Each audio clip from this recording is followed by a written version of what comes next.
A very warm welcome on this Sunday evening, on which we will be taking a look at some Commodore 64 homebrew games, I hope. Welcome, Mr. Grimm. Great to have you as always. Hope you will enjoy this time as well. Because it's a bit different, of course. No puzzling. Well, I hope not. I haven't fully explored all the games yet.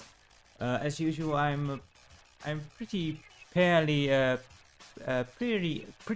poorly prepared. Wow, can't even speak today.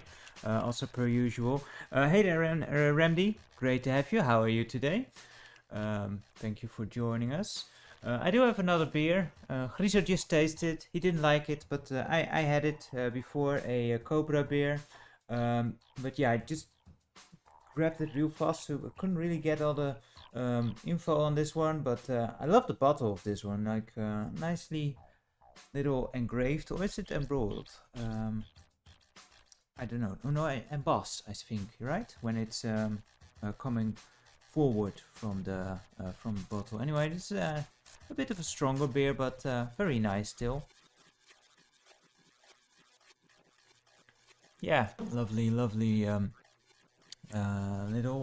beer there. So originally I actually wanted to play some CDI games because I got my CDI for 50 back, which someone was kind enough to actually fix up for me. So it has new battery in there, and it has RGB output. And I was kinda, fearing that this might happen, but also kinda hoping that I didn't need to throw extra money on it.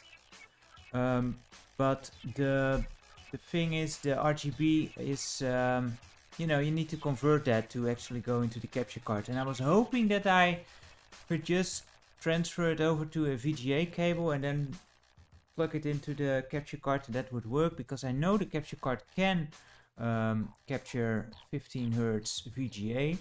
But I don't think I have the right converter for that, so I just need to get something else for that, so we can have actual proper RGB gaming on the CDI, which will be nice. So that's just postponed to hopefully next week, if I can get everything before then. But kind of surprising, as with most things these days, unfortunately. Also there is like a chip shortage, so those devices that you can use for that, like the OSSCs, for example, you can barely get them anymore. So I guess I should have gotten on that a bit earlier. But oh well, we'll see what we can get. Right now I ordered a RetroTink RGB. And what kind of beer is this, Mr. Grimm? I'm not entirely sure. I think, if I remember correctly, this was a EPA. I'm not entirely sure though, but it tastes kind of hoppy and strong, so it could be. I'm not sure if I can. The issue is the label is sideways, so you can't easily look at it either. I know it's made with some rice and such, but it's very hoppy, a bit stronger than what I'm used to. And I know I had it in a previous stream and I liked it, so I just figured, let's just quickly grab that.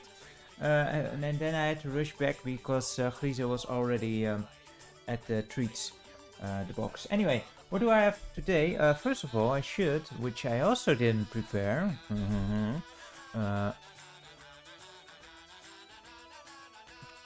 There we go. If anyone is ever interested in what games we are covering today, in the YouTube description there are links to all of the games. I've got 5 homebrew games for the Commodore 64, which we'll be going over. 3 are pretty big.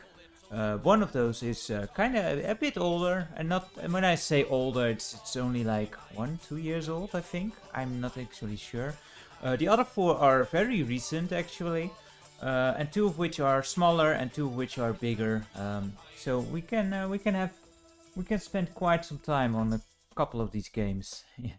You're in the way, Cat. I wanted to close down my email because we don't need to know that I have gone online. We know that already. And we are playing on a real Commodore 64 with this little thing here. the SD to, let me see if I can name it correctly, IED, yeah? And hey there, Retrobait, great to have you, hope you are having a good day. And yeah, I totally agree, the C64 homebrew scene is just so amazing, and it seems to be picking up steam more and more, like every week almost seems like you have got more games coming out of for the Commodore 64 and also for the other microcomputers, but for those I'm not really the expert. Well, I'm not an expert in any microcomputer, but yeah, Commodore 64 I have some attachment to, so I do like to check those out. So how about let's head over to the setup here. Which button do I press? This. And let's turn on the old Commodore 64. Hey there, that Dutch guy. How are you today? I hope all is well, and welcome to the stream. And things already don't seem to go well. There we go. Not sure why it didn't happen. It's Impossible Mission 3 coming out this year. Sounds interesting. Although I have little, I should enlarge my screen so I actually see what's happening. I have little actual, like, I know it's one of the great games of the Commodore 64, Impossible Mission, but I never played it when I was a kid. It just went straight past me, so I have no true attachment for it. Anyway, today we're just going to go through the list, I think. No, with one exception. Let's look at Lester, which is a game from this year. And this game is maybe the one that might surprise me the most and impress me the most. Because, believe it or not, but the guy who made this is his Hello World game. So it's his first game ever. And it seems to be pretty damn impressive for what it is. It's kind of a Metroidvania kind of game. Or well, Metroid game, I guess. So a bit light on the RPG elements and such. Let's see. Lisa, you can be nice, you know. Take your time. I should always feed the cat before we get started, or it will get very obnoxious. Well, it will get obnoxious anyway. Yeah, there was some digitized speech. The first digitized speech I heard on the Commodore 64 was in the intro of Turbo Outrun by Jeroen Tel, which had some digitized speech. First time I heard that, it completely blew me away. Like, wow, is that even possible? Are they even allowed to do that? Just truly amazing stuff what people can do with this, with these old machines. And you know, that was even back then. Imagine what they can do now. Anyway, let's go through the intro here. 6 June 2082, is that right? Yeah, Mars. The space station factory orbiting the planet is undergoing a unpredicated mutiny. Yeah, I can have a bit of issue with reading some fonts, unfortunately, so bear with me. The main computer of the space station, UNSS Asami, has gone rogue during the decommissioning. Oh, you never want to see that, huh? And gain control of the Guardian droids. Oh boy. After winning a short battle with the UN army dislocated on Mars. Dislocated? Oh. The rebellious mainframe is now pointing the station towards Earth with its load of uncontained radioactive materials. That doesn't sound good. On the plus side, you know, by that year I'll be dead, so no big bother to me, I suppose. But would still be nice if we could prevent it, I guess. Oops, I clicked the thing. We were a droid. I didn't see his name, but it was a bunch of numbers. You're the only hope to disable the main computer and figure out what happened to the station. Good luck. Thank you. I probably need it.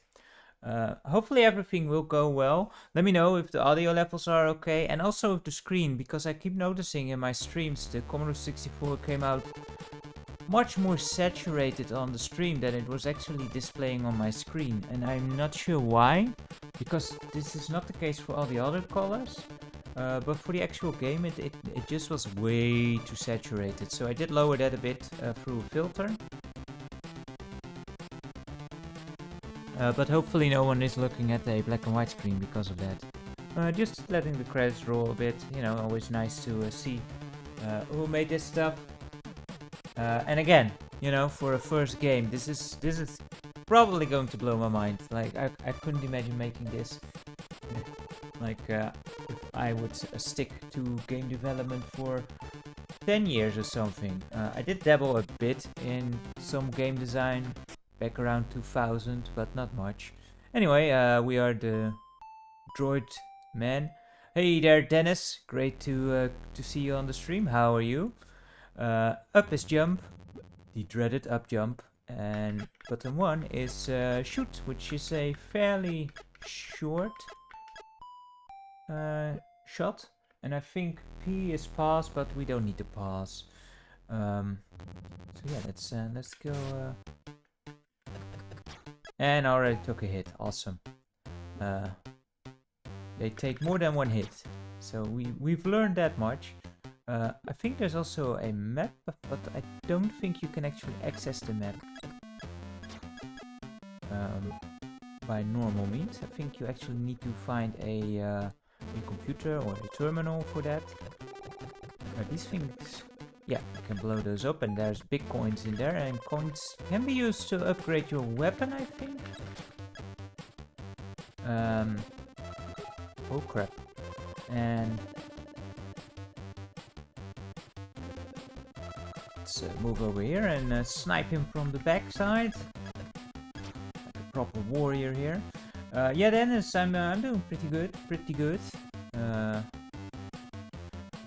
Busy today, kind of testing things out for the stream today. See if I still remember how to work this thing.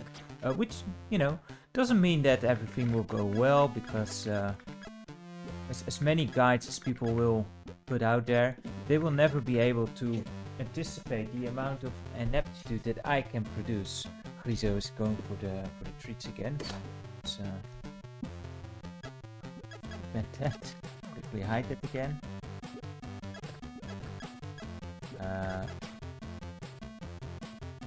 And now he's stealing my water again. So if you hear something in the background, for some reason, every time Grizo is drinking, he decides to dig a hole. But since he's on the table, you know, it's stuff you can't really easily dig through. I think the big coins are 5 coins and the small coins are 1. But can we go through here? You need a level 1 pass to access this area. Huh, I can read this font a bit easier. It's interesting. Ooh, and enemies do not respawn, so I cannot farm the coinage. That's unfortunate.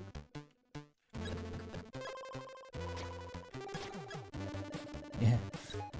The half-limp gamer, huh? Yeah, no, it's maybe we will invite him next time, Dennis. Kinda funny that you would. For those who are curious what Dennis is talking about, Dennis has gone to a flea market and he saw someone there that looked suspiciously like me, but instead of half blind, he was half limp, like limping about a bit. Which, you know, it's just my cover for when I go out and about, I suppose. But don't tell anyone. What's this? This is a terminal. So there's the map, nice big map. Actually pretty big, and it actually has the shape of a space station. So that's pretty cool. But yeah, I did not see, of course, what he was actually looking like. That person that Dennis met. Can we restore HP? Restore HP. 20 coins. I only have 21. That's all my coins. Upgrade weapon. 75 coins. Oh boy. This is expensive. Let's go and top up on health, because we are half dead. And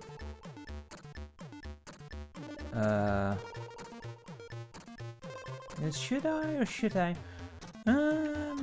You know what? I'm gonna save on some money. I am Dutch, so you know, we're gonna pinch those pennies, yo. Because I would prefer to save up for a upgrade, of course.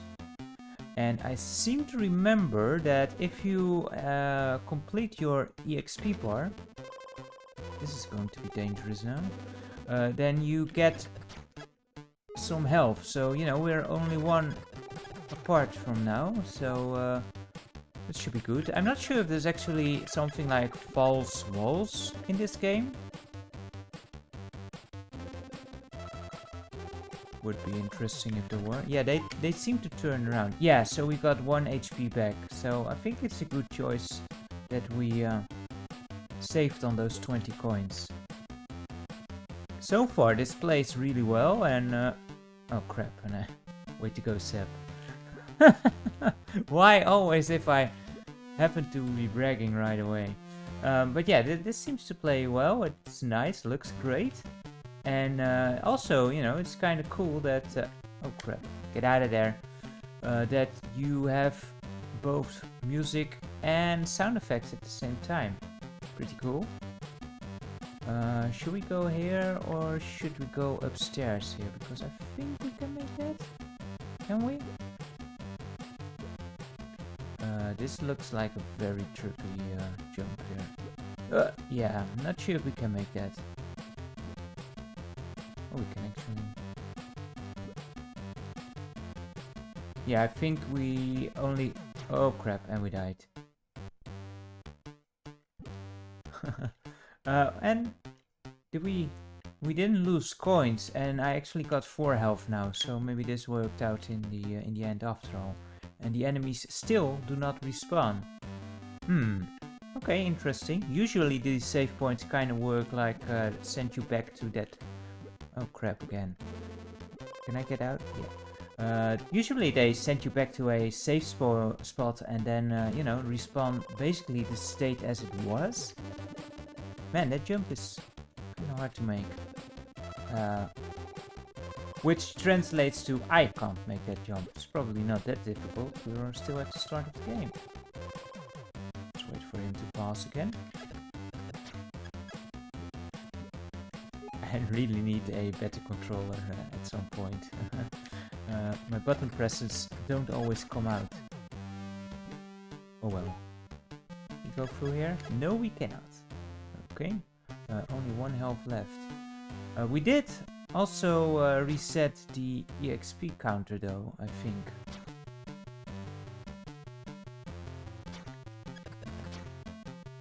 They take quite a few hits. Which way should we go?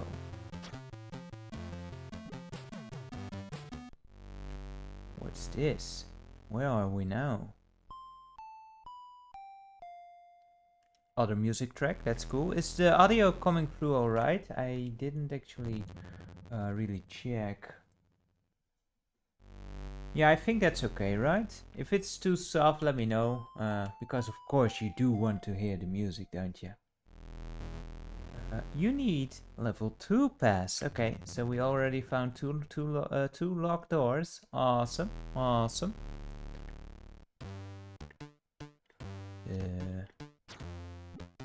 Oh no! Yeah, need to get used to that jumping.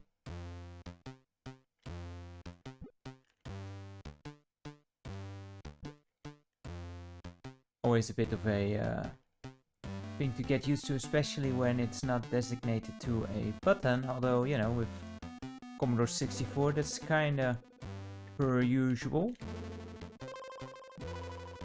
Commodore 64 controllers or joysticks only had the 1 button really, although I think in recent years they made it possible for some joypads to use a 2nd button. but very few games actually use that. Yeah, just walk straight off of their set, right into the scene in the Steam. Awesome. Let's go to the right then. I suppose you shoot. Yes.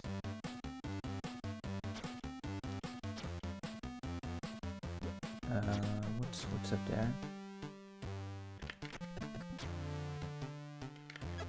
There we go. Is this another locked door? There's a 1 on top, so yes. So we're kind of out of options here, so this better be a keycard then.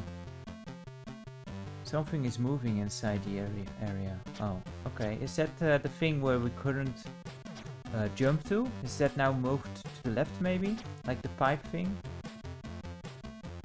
Let's see. That would make sense to me. And again, you know, to me this is super impressive for a first game. I mean, we will see more impressive games coming forward, but some of those guys... Yeah, there we go. Some of those guys have been at it for quite a time, and this is just the first game this dude released. Hey there, the Hobby Lodge. Awesome to see you. Welcome to the stream. How are you today? I've actually got the game you were showing off. I think it was yesterday. Got that queued up as well. Yeah, I waited until I got a few homebrews I wanted to check out. You know, those that were fairly recent. Could always check out some of the older ones too, because I haven't done that. This looks dangerous. But I really appreciate the people putting in the time in making these projects. Oh crap. Can you even make that jump? I'm very, very impressed by Lester so far. It's just, it plays really well, and yeah, there we go. Again, as you came in, what I was saying is this is this person's first game, his Hello World project. It just blows me away that, you know, you produce such quality as a first game. Well, we don't need to restore our HP because we can just die and do that, I guess. So yeah, let's just keep going. I wonder if there is a death counter here, like many of these type of games have. Although, you know, this is before the time of achievements. Although, having said that, I think there is one game we are also going to look at that actually does offer achievements in the game. This seems like a dead end or something in this barrel. Yes, there is. It's a level 1 pass card. Cool. Now we can go places. There were 2 doors for pass card number 1, weren't there? Which one should we explore first? I guess the top one, because if I remember right on the map here, it was on the top right there, and it seems to only have 1 room aside from it. So, you know, that sounds like a good place to start. I don't know how long I will go for each game. We'll just see. Probably until I get stuck, which usually isn't too long. And do remember the other games, 2 of which are really small. Crap. So those won't last that long. The other 2 are also fairly long, so you know, those we can probably check out for... Well, great, awesome. Getting there was easier than getting back out. You know, about half an hour, 40 minutes or something like that. The Hobby Lodge, what do I think about the game so far? Honestly, I'm really impressed by it. I love it. It controls really well. And yeah, as you say, it does. It just looks very polished. It has music and sound effects at the same time, always a good thing. Although the sound effects are a bit limited, I suppose, but... But yeah, the jumping at me, that's never a good sign with the up button, but that's, you know, less of a thing of the game. More a thing of me just being terrible at that kind of mechanic. Being such a console gamer, I suppose. I never got good at, you know, pressing jump to by pressing up. Always kind of confuses me. But this game does it actually pretty well. And hey, the enemies do respawn. I guess after a few rooms, they just come back, I guess. Yeah, and there are, I guess, some pixel perfect jumps, and that's just difficult with this kind of control scheme. But, you know, there's infinite lives, and you're never sent back too far if you do die, so it's not that bad, I don't think. There are, whoa, crap, yeah, the shot didn't come out again. Or is there, nope, there's just, sometimes my shots just don't come out. But that's the issue with my, that joypad of mine is just not, that great anymore. Oh man. Oh, you do have lives. Never mind. Fire to continue. But it seems to only send you back to the beginning, because I do still have my coins here. Yeah, now I see the life counter at the bottom left there. Okay, never mind me. But the coins are saved, so you know, as long as the money is safeguarded, I'm pretty much content. And we're almost at that upgrade. I would like to get that upgrade, because this shot doesn't travel very far, and I imagine the upgrades will make it go much further, hopefully, and maybe deal a bit more damage, because you also need 1, 2, 3, 4 shots.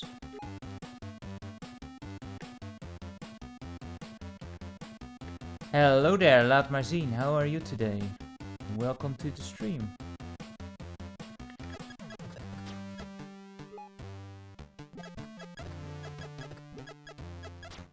There we go.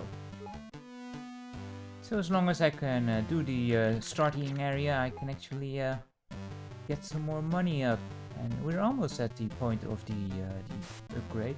Let's go here. Ooh, boss time? Or not boss time? I'm going to shoot him. Yeah. Oh, we're 1 up. Just what I needed after hating game over the first time.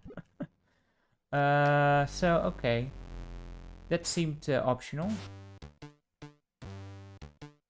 There are also like secondary items in this game. We haven't found any yet. And I was also not sure reading the documentation if they were one-use items, or if there was something like where you could use them like once every screen. Hey there, Techno Sufi, how are you today? Welcome, welcome.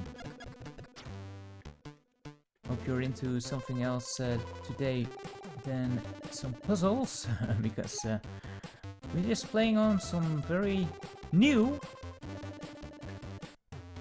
games on an old system. Yeah, I can't buy it yet. Nope. There's no need to go into there yet.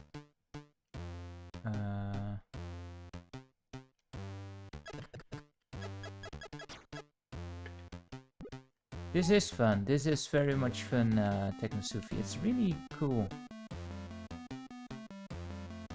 Like this would look pretty good on an NES even, you know. Oh boy, get out! Nah. I was hoping he would turn around again, but nope. And I think, yeah, that is just as we hit the EXP bar as well, which I could not benefit from, because for those tuning in now, the EXP bar, if you fill it up, it just refills 1 pip of health. Which is handy, but it doesn't help if you refill your health at full health and then you hit a full EXP bar. It's it's a bit of a waste.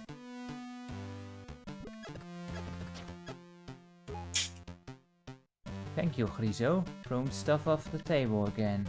Good to see your cat instinct still intact.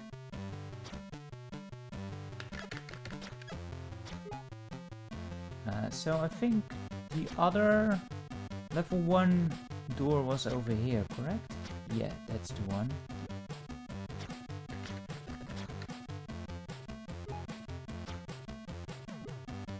So it's really a kind of a Metroid kind of game.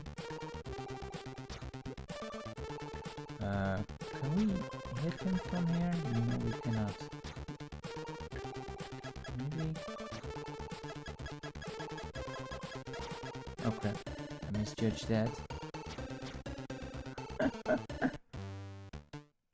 I misjudged that even more.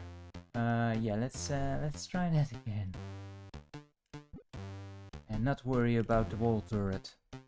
He might be impossible to get rid of, actually.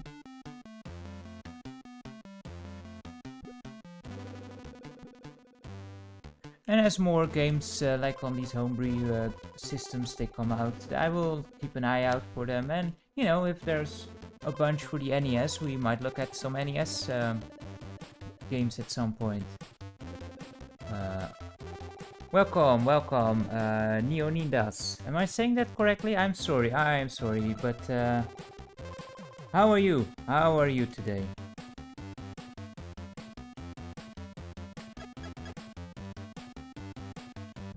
And very much welcome as well, of course. Hope you're in for some Commodore 64 fun. And, you know, obviously poor skills. Yeah, man. Remind me, would you, because I don't recognize your name also through the voice synthesizer now, so please remind me. Were you Atarix? Or J Prime? Those are the two 77s I quickly... I guess we can go in here. Oh wait, there's also a barrel over there. First let's see if we can actually kill the turret here. Oh, he's not coming up here. We can't... Ah, and I actually waited for the jump.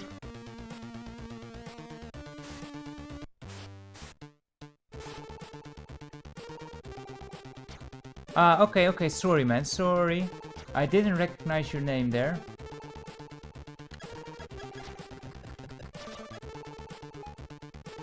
Yeah, it's been a while. I've been away for a while.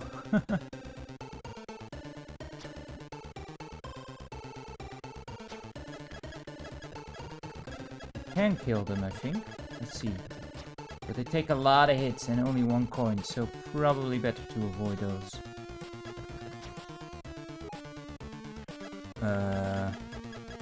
That doesn't look safe.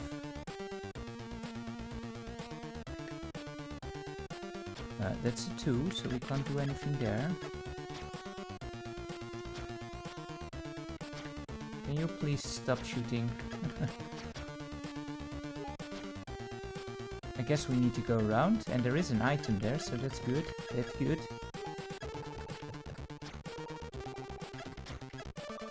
Bitcoin. Love bitcoins. Oh boy. Oh, that's mean. Yeah, I'm not wasting time trying to get rid of those guys. There we go. Only 2 health left, so we want to be careful. Wow, takes a lot of hits.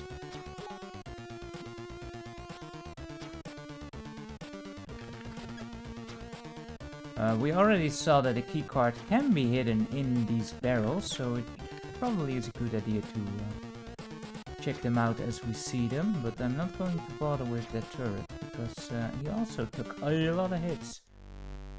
That was an extra life before, so let's see what this one holds now. Another extra life. Cool.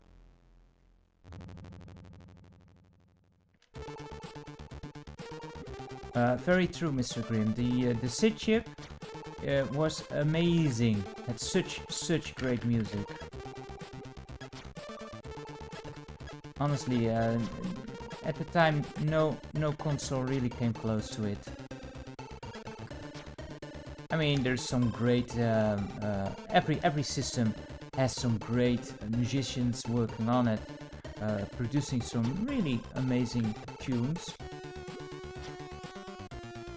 But the Commodore 64 was really in a league of its own, for sure. I think if to the left there was a terminal here, right? Because it would be nice to have a save point here. There we are. But there is a thing there. Something happened. Thank you for the follow. Still so new to all this streaming. But this time I can actually see what is happening.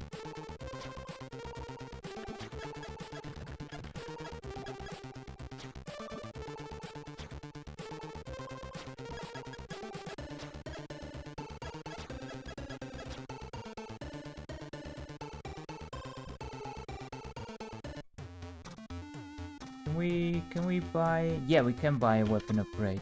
That sounds like something I would love to do because I want to see how much difference it makes. Let's see, fire to buy. Weapon upgraded. Cool. Also like that, just like in a Metroid game, there's different sections have different colors, you know, to give it a bit more flair. That's cool. And yeah, comparing like the SID chip to the PC speaker is like night and day, isn't it?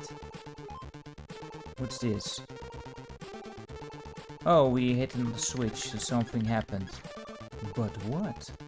Let's first check out that door over here.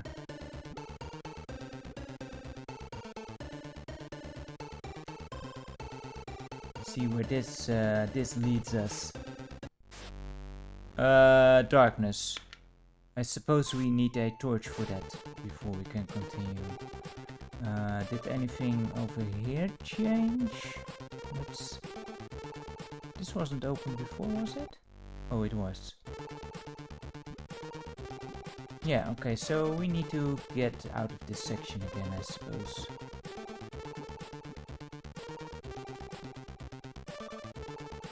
And move on to...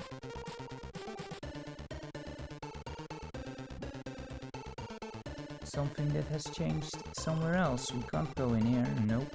That's a level 3 passive, not a 2. I thought it said 2. Oh, wait, this block has disappeared.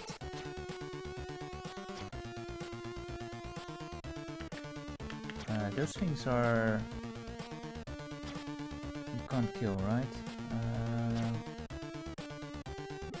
I bet you we need to go on the top. That'd be such a gamey thing to do, isn't it?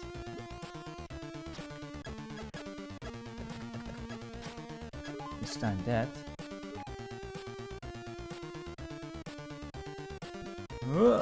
That was very close.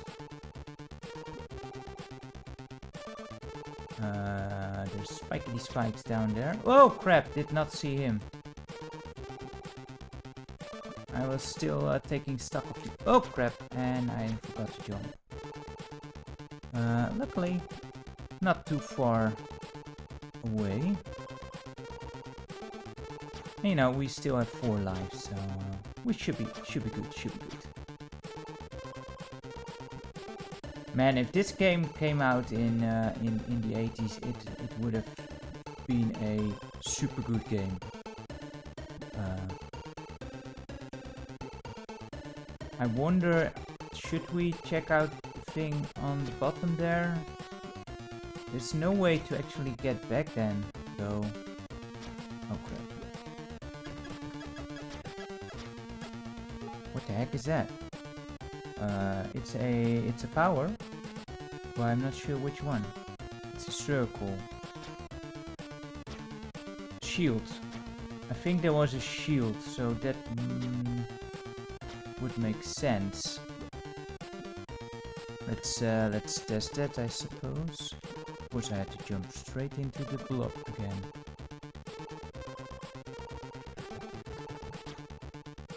Level 2. Alright, so this is required. If I remember correctly, you get the power up by pressing down the button, keeping it pressed down. There we go. Yeah, that is the shield. That's awesome. And it is a one-use item. Hey there, Daniel. How are you today? Welcome to the stream. We are playing some homebrew games, but oh no! Hey there, Ben. You didn't bring the luck with you. I did a goof.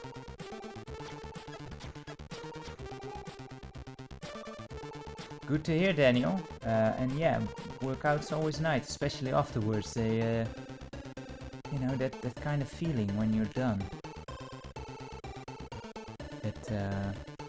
Yeah, that feeling of satisfaction from training. Let's see. Yes, I actually made it for once. Now that all the dangers have gone. Sorry, Ben. Gamble 1 is not included yet. I think. I still need to work on all those comments, and I have no clue what the heck I'm doing. But the issue is that I'm probably never going to be a Twitch affiliate, so I have to make all the comments. I think the only one that works now is test.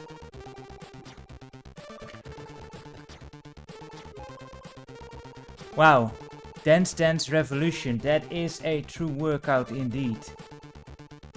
Are you retracting? Oh, you are, but look at that timing, guys, look at that timing. Total luck, I know, but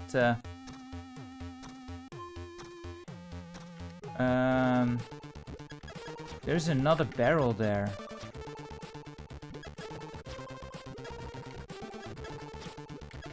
But yeah, since I'm never probably going to be affiliate on Twitch, because I also stream to YouTube at the same time, I need to figure out a way to make streams, comments for both platforms, and you know, have that in the same ballpark and all that.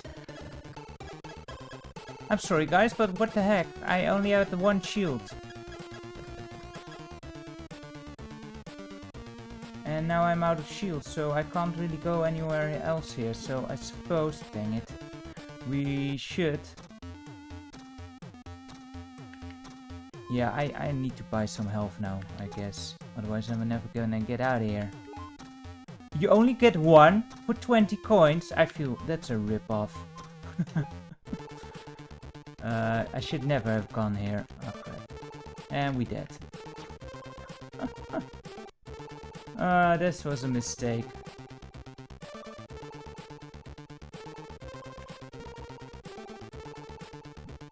Dang it.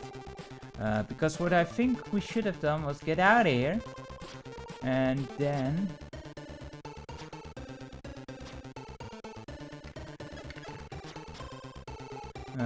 get to that door that was level 2. Ooh, there's another...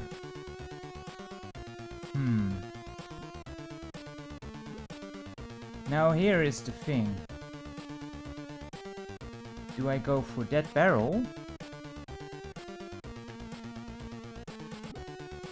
Or do I go to the right? I think to the right. It's probably... Dang it. Would make more sense. Oh, and there's an enemy too.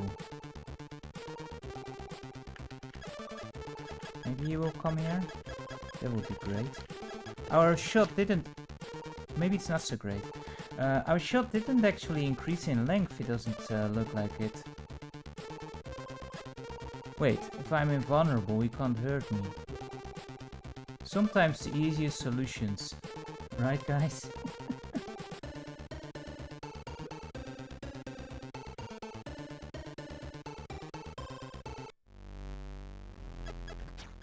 Another one up. Good, because I've been running out rapidly. Another command that does work, or should work, would be nice if someone would be so kind to test it out, is request, and then whatever you write afterwards should be placed on my computer somewhere. And hopefully I can still find it then with the chip. But, you know, just to keep track of some requests is the intention. But yeah, all that stuff, it's very new to me. I have no clue what the heck I'm doing. And yeah, we're just gonna take that hit, I suppose. No other option. And just plow on. And yeah, I really feel like we are missing a key item here. Can't make that, I don't think. Nope. There must be an item that will make this sludge safe. Apart from the shield, which doesn't last all that long. So back to the first plan. Go back and find that other door. Ooh, I actually made it. Awesome.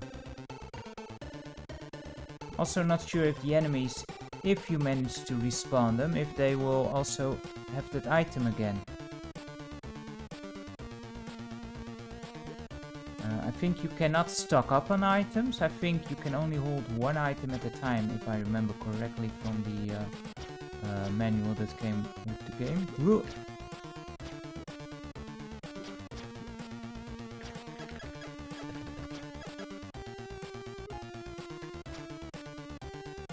No, no, no.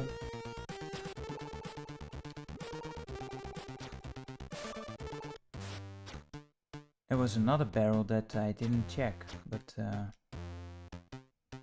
do it later, I suppose, if we can. Yeah, the shot seems to be more powerful, but it doesn't seem to be reaching further, unfortunately, because the range is quite short. Where was that door level 2? Yeah, they seem to be taking only 2 hits now. Man.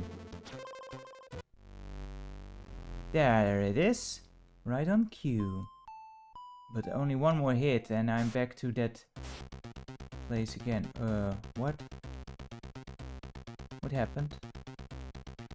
Oh, that doesn't hurt you. Oh, that does. Dang it. And we gamed over. Gamed over? Game over. I showed this before, but it does send you back to the beginning of the game, but you do keep your money, and I'm pretty sure you also keep your shot, so that's nice. But we've already been at it at 40 minutes or so. So what do you say we check out a different game? Because we do have a couple of games to go through, but this one so far, I am super impressed with it, and I will love to play this some more. So you know, maybe we'll go through this through the midweek at some point in its entirety, as I have practiced it a bit more. But yeah, this one, lovely game. All of these games, by the way, you can freely download. The links are in the description, and they should all work on emulators.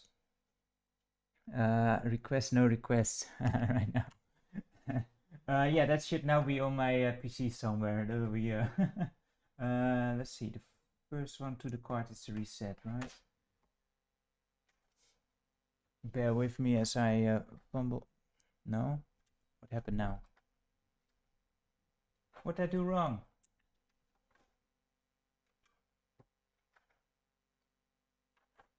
Second one button? What did I... what the heck happened? And some of these games have like name your price on itch.io, which, oh, I think I know what happened. Yeah, that's not smart of me. I think what's happening is I did update the firmware for one of the games. I needed to update the firmware, and I did not. I was not smart enough to actually remove the bin file. So now each time the thing resets, it needs to go do that. So, you know, that's not smart. But yeah, some have them, you know, name your own price, you know, and I do recommend you give them a couple of bucks maybe, if you can. But it's not required. And the last one we will take a look at, that actually the Hobby Lodge recently did a cool video on to go in detail, which was actually what made me want to check it out. But Likia here, Likia, I don't even know how to pronounce it properly, probably. But yeah, that one you can also buy as a physical copy, which would be awesome. I tend to stay away from physical copies because I know how I am. Anyway, let's we keep that one for last. First we go, what was this called? Nico, right? Yeah, Nico's Run. And this one, if you go to the description, is actually in the browser you can play it. But there's also a cracked version. And I think this is only played through the keyboard. It's a very simple game. It's just basically a like one of those infinite runners, which can be fun, you know, for a short bit. I think this was created in a game jam, where you know you have so much time to make something. I think it was a game jam that actually was streamed, and they came up with that one, and it's pretty cool. Again, you can play this just fine in the browser. Let's see, jump, fly, spacebar, pause in the lemming styling there. Lovely. But that's P. And drop down is also spacebar.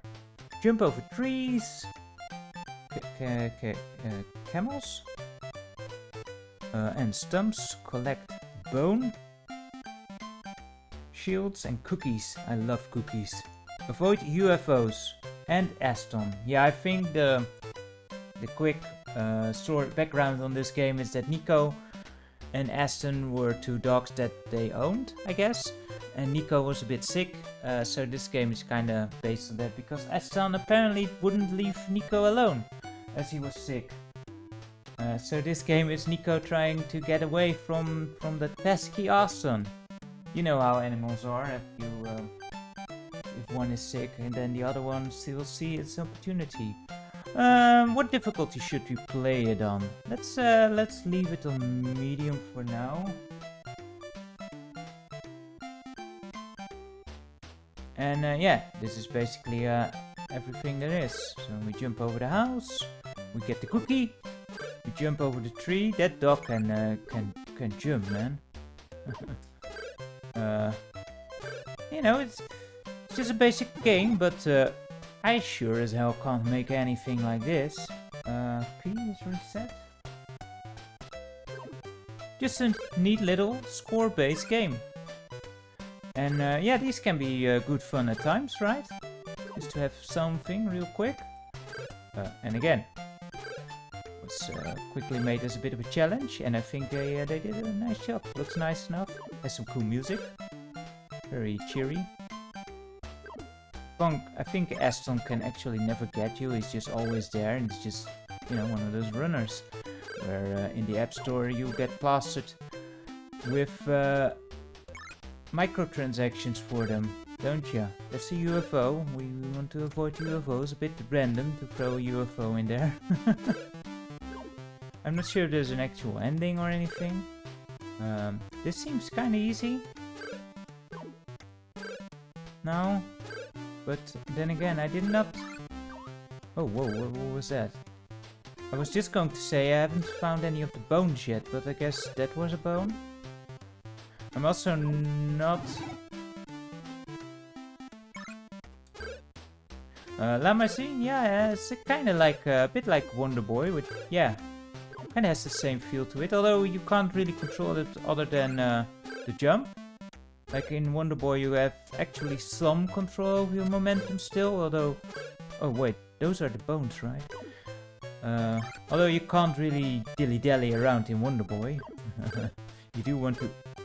That's a low-flying UFO. Yeah, those are the bones. Oh, and you can actually walk through the doggy houses. I guess that kind of makes sense. Oh, you can't. It takes health. So that's what the health is for. And things are speeding up now. Yeah, I don't know, man. These games, ever since they became kind of popular, when it came to like Flash games, started this trend, didn't it? And it's kind of fun. Score doesn't rack up that fast, though. I'm at the max integer, am I not? 265 or 56, man. 256 points. Let's see if I can do better. Should we try it harder?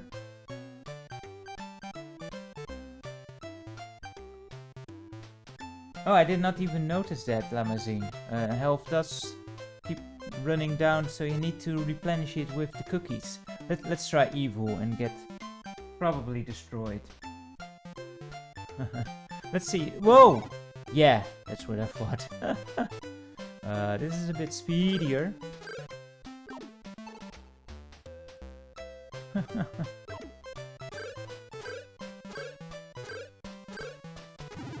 Yeah, I need to get the timing up there.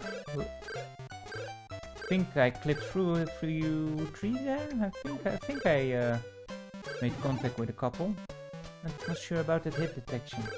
Oh wait, it's the power-up. I think the power-up, when there's the power-up, you are invulnerable for a bit. So every time you die, you can... Yeah, that wasn't so smart. Let's keep it on medium, I guess. Seems like a nice pace. That's half a tree, but it's just as dangerous. Like, it looks like the graphics are kind of weird on the right side of the screen. Now that could be, I'm not entirely sure, but that could be like part of the overscan. That it's like if you put it on a TV, that it would not actually show that bit. But it looks like it extends a bit further than it should, because yeah, it looks a bit weird. Ah, I was hoping for the cookie.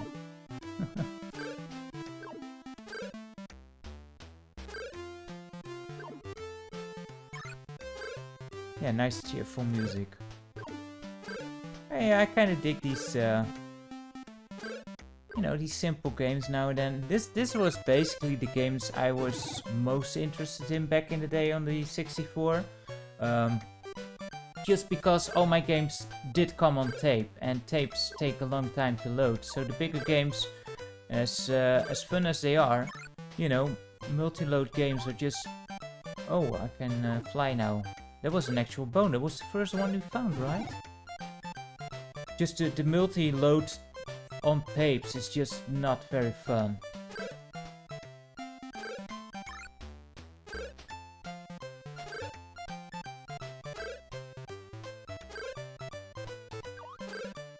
Yeah, I'm not actually sure what the actual resolution is of the Commodore 64. Someone will probably know in the chat what it is exactly. But I don't think it's like what the NES is doing. I think it's a bit less indeed. Like, it's not a pure 240p signal coming out of the thing. Oh. Well, I did a lot worse. But yeah, cool little game. If you have nothing to do, then as I said, you can just go to the website and play this in your browser. It's a good little fun for a bit.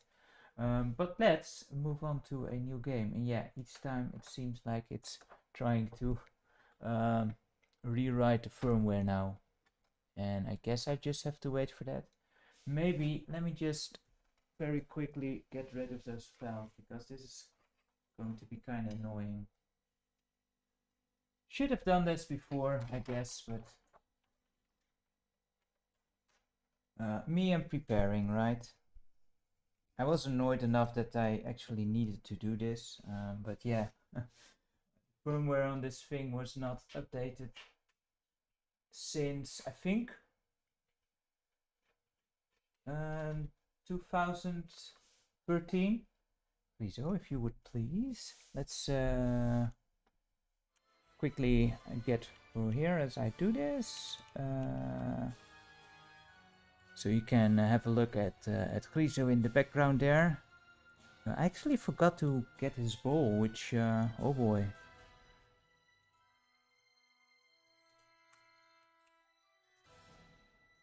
delete all that.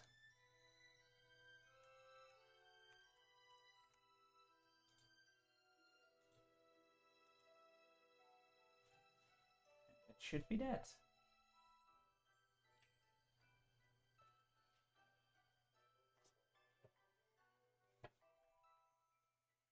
I hope this will fix it.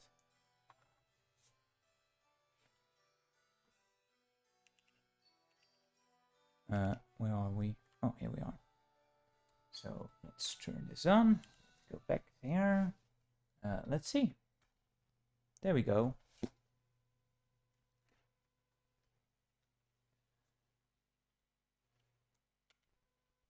Almost looks like I kind of know what I'm doing, but don't get used to that. This game then, which I don't really know a whole lot about, so let's just check it out, I guess. Well, if there is a proc, then let's go for the proc for Came. Came is, I think, a bit of an overhead adventure game. Where you go through different rooms, if I remember correctly, and just do stuff and see if you can get out of the maze. It looked really interesting, hence why I figured we'd check it out. I mean, there are some more games even still, you know, that have come out, but I only really went for those that seemed interesting to me. Because I think there was also a new Pac-Man kind of game, but you know, it's Pac-Man. Move joystick to change to... Move joystick to change what? Fire to start. Suppress fire is open the map, space changes the music and sound effects. Okay. I think this is a name your price game with the default price as... oh, difficulty, that's what... jeez. Let's leave it on medium. Default price set at €3 or dollars. I'm not sure. I guess it's the same for both. So what do we do here? Yeah, so it's overhead. There's a map button. Oh, that's sensitive. Yeah, it doesn't seem too big of a map. I mean, we haven't done anything. We already explored 3% of it. Door closed, no power. Okay. Just an ordinary light bulb.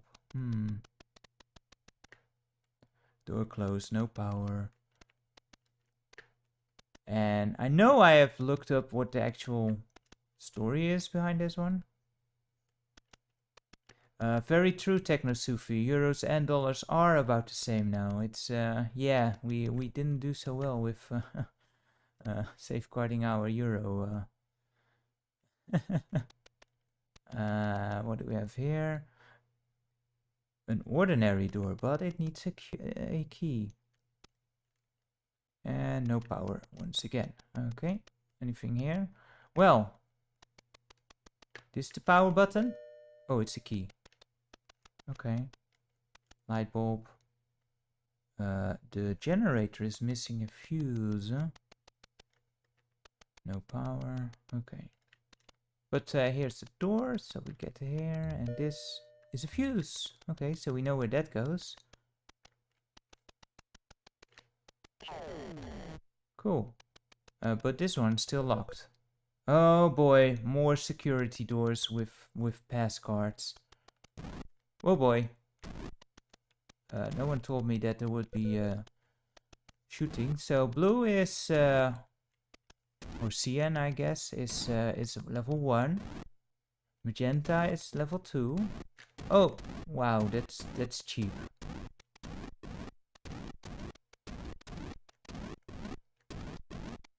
What's this? Note 1.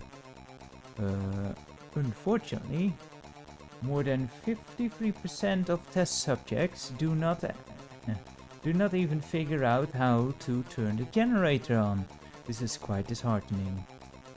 Maybe we need to go back and rethink. I really need someone who reads for me. Rethink our assumption for calculating the initial parameters. Oh, nice. And the map also shows the rooms that I think that is what it means, at least, that you have completed. Or is that just where you have gone through? Let's test that out with... No, it's just where you have gone through. Oh boy!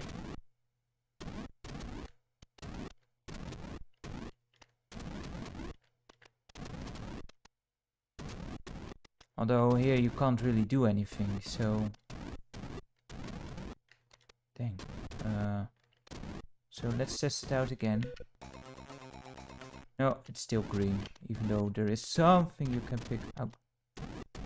Man. Note 2. And a good portion of the ones who get past the generator run headlong into the lasers. Yep, guilty. They either have no sense of danger or they lack coordination. Probably both in my case. We have learned that self-preservation is not easy to whatever. What does it say? Parameterize? I don't even know what the word means. Generally speaking, what we know through learning, we can teach the machines so well that they become superior to us.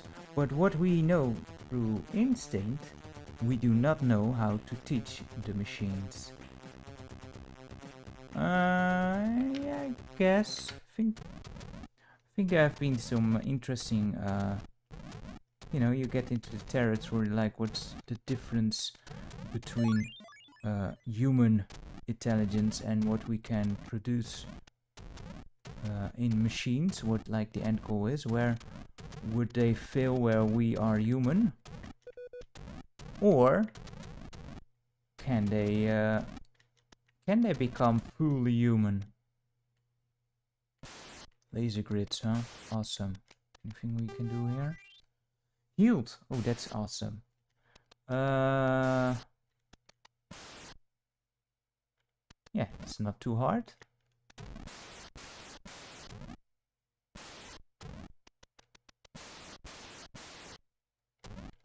This seems a bit more problematic with the shooting.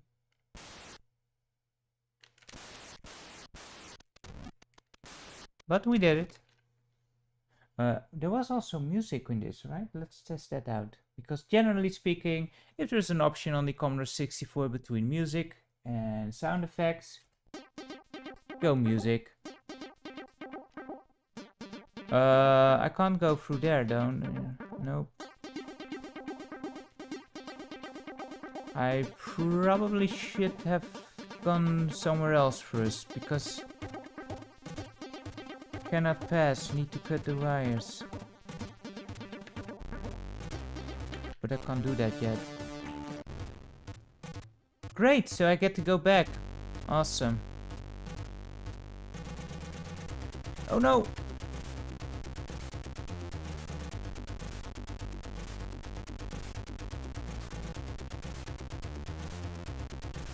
Ah, so it does make sense then, Technosufi. Yeah, a word I never heard. To be fair, I kind of often come across words I don't know, but yeah, that one was totally new to me and not easy on the lips, that's for sure. This was oh, it needs level 3 security clearance, this one. Wait, that was the generator, so we go here. How am I safe? Well, I'm not complaining. Oh. Man, I... What'd I pick up? Oh, I got the cutters. So now I can get... Now I can go all the way back again. That's just great.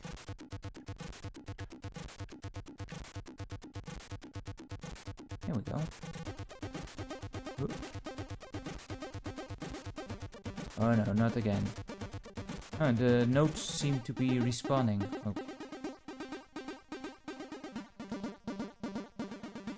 That's interesting. Because the first note appears to be back. Ooh.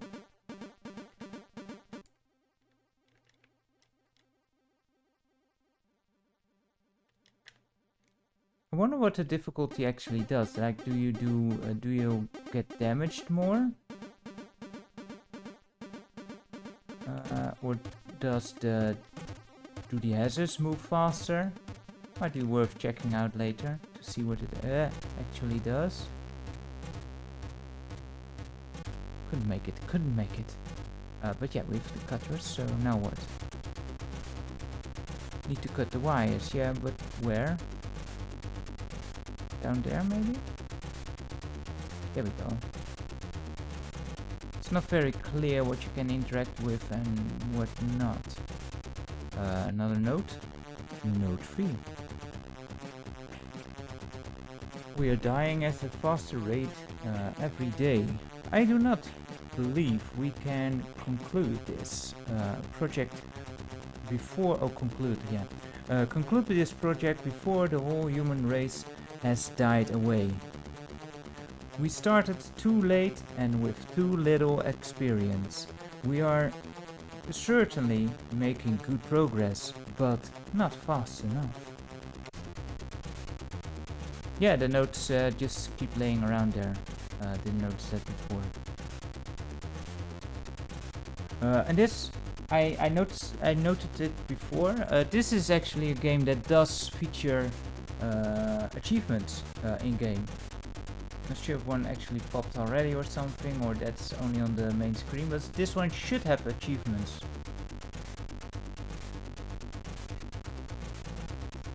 No doubt one is to get through the game without getting hit. Which, we obviously did not do already. Level 2 security clearance. Awesome. Rizzo, please do not... Oh boy. He's gonna push something soon enough. So upstairs is nothing, but down there was a magenta door, I think. No, that's blue. Where was one? But so far, your health seems pretty generous. Like you can take a few lasers through to the face. So what do we have here?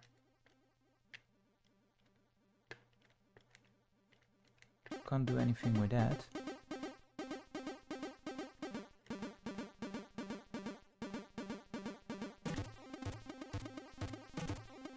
What's this? Light bulb. Another note. Great. The disease came from nowhere. We still do not understand it. The children here... The children were the first to go, then the adults. Animals seemed to be totally immune to it. Vast amounts of money was poured into finding a cure, with no success at all. Given the current mortality rate, in only a few months the human race will be no more. Well, that doesn't sound good. The doggos will live though. I mean, there's that. There's still hope for a cute future at least. More timing. Oh boy. Let's see. How long does it last? I think the next part. Yeah. Go.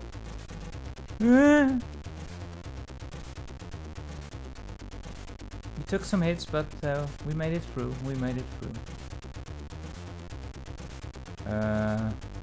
Wait, what did it say? The bridge. Maybe I can extend it. Okay, so I guess we cannot walk over there, but we don't have the key card for that one anyway, so... Wouldn't do any... Oh boy. Wouldn't do us any good there anyway. And I suspect this is the key card? Yes. Yeah, already 57% complete, or the map at least explored. What? Oh boy, this is death.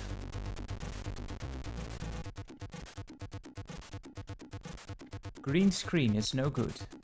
And Do we need to go back through that dangerous room? Oh no, there's another blue door there.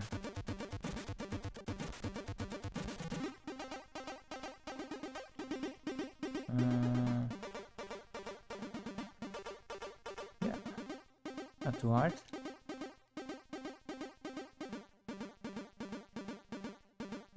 I ate all those lasers. Oh crap. Let's check up here. Health. Did we? We were here before, right? Yes.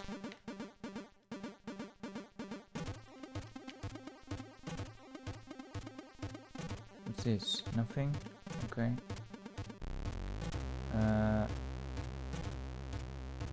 We weren't here before, right? No. Note 5. Dang, that's a lot. The aim of the original project was to create an android that resembled humans as much as possible. Once we are all gone, these androids will carry on maintaining our civilization. And who knows, they might even make new scientific discoveries of their own. One might consider this a pointless goal, as once all of the humans are gone, who cares what happens to our legacy? However, who knows?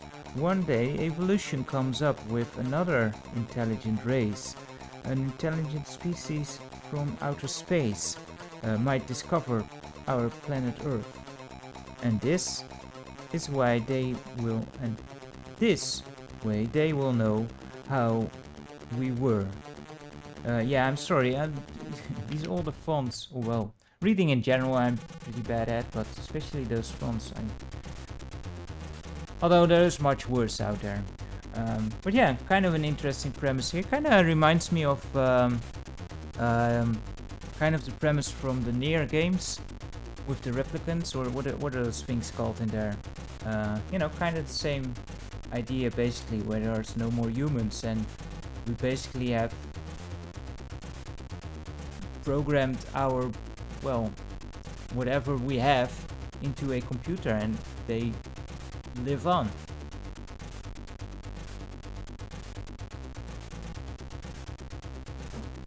Which I suppose, you know, if you're completely doomed and there is no hope, kind of makes sense, I suppose.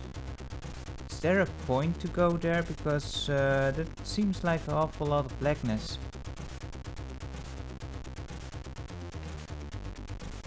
Let's go up here first, I guess.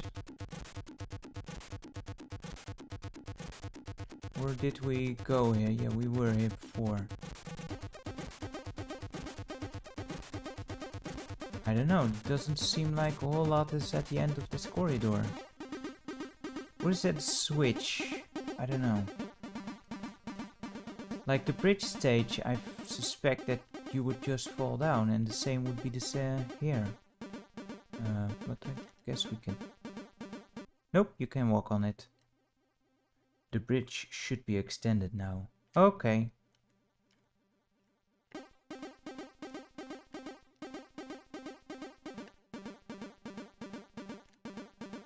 So let's go back. I'm not sure what the best route is.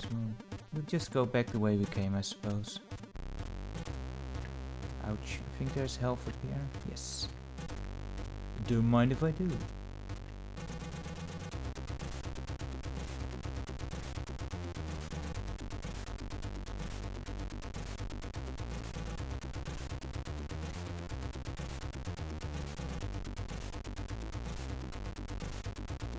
No. Yeah. Dang it.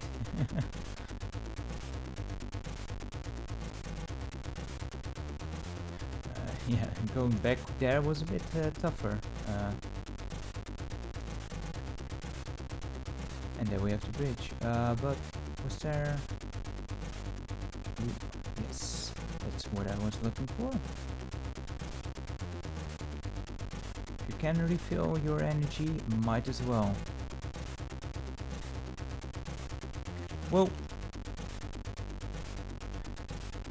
Another note. Cool, cool.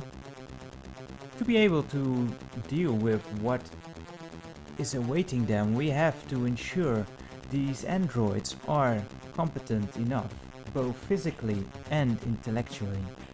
However, unfortunately, it is now clear that we will not have sufficient time to find the optional parameters. Thus, we have designed a sophisticated neural network system to continuously create new test subjects with adjusted initial parameters and put them through physical and intellectual tests long after we are gone. This may hopefully one day a triumphant outcome may emerge. And hence Project Cain was born.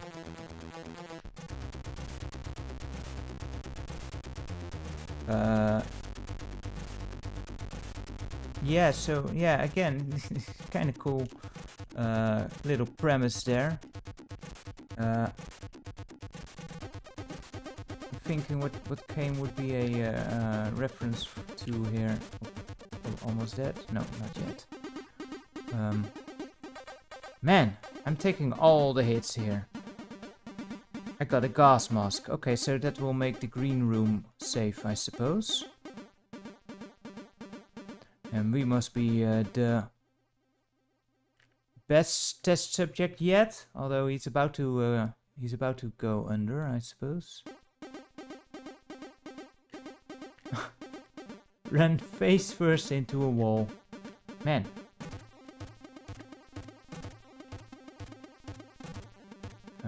Should we go up there? I know down is health, so I think I just want to go for health now. Because we are almost done. There we go.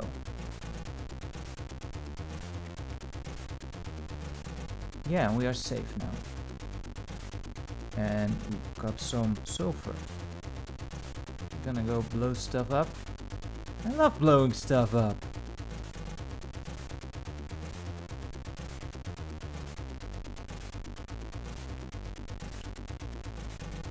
Now, knowing game design, it's probably up here. You know, you go back and forth all the time.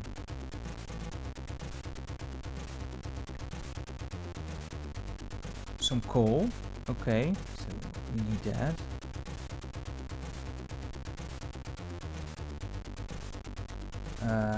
But then we're done.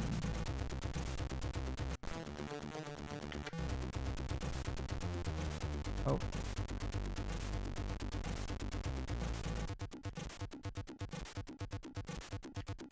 Lisa, what are you doing? I see things popping up on my screen because he's on the laying on top of the mouse, so stuff happening. Let's be careful, because we're almost dead again. Can't do anything with this, can we? Missing saltpeter still. Oh yeah, we're gonna blow stuff up.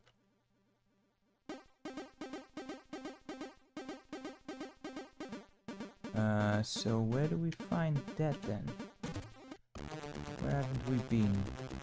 We've basically been everywhere. So where did we miss something?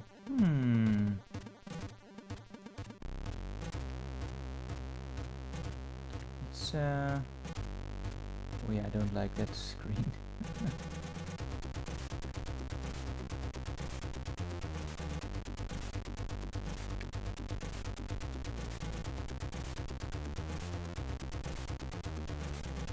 Go to that thing up there.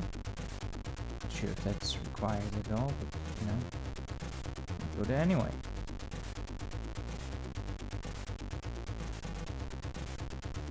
Oh. There's health up here, right? Yes. We saw this one, right? Yeah, it's 4. For some reason, the map screen disables the music. It's kind of weird.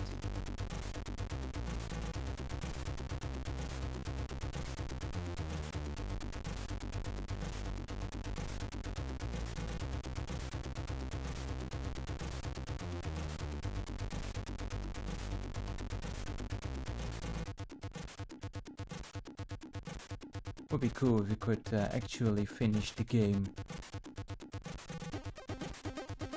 in this sitting, but for that I need to find some saltpeter apparently. Like on the bottom left there is one more room, but there's no actual entrance into it. So I'm not sure how to... Okay, so we need explosives to blow up the wall there.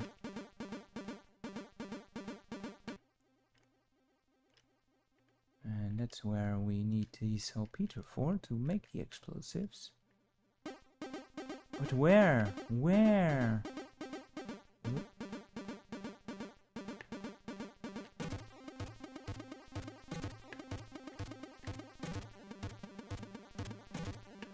Ouch.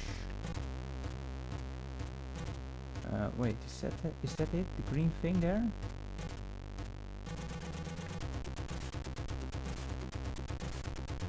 Nope.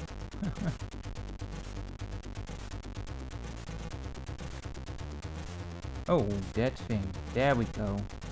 Yes! All the way in the beginning.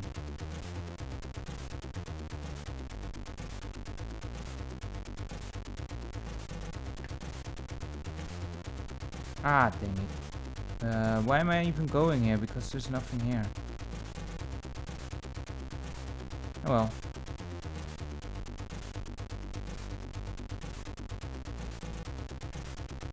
Back we go now. All the way back.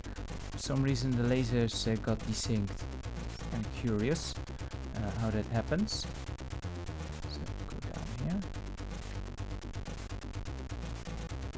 Ah!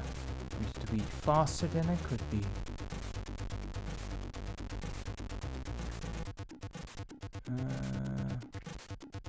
Could also go this way, right? Yeah, I think this way is a bit safer. He says as he gets mauled by everything that's inside.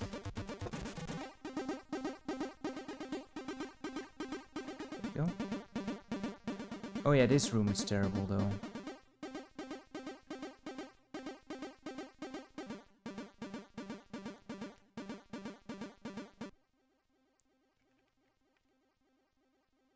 Should be good now.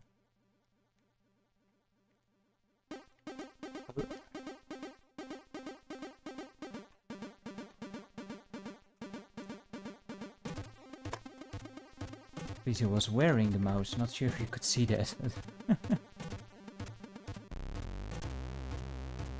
So let's go over here. And I think we make... Yeah, we have a bomb. There's another room up here that we can't access. But if we probably first need to... Yeah, let's blow up the wall we know we can blow up. Because that's usually how it goes, isn't it? Let's get some health again.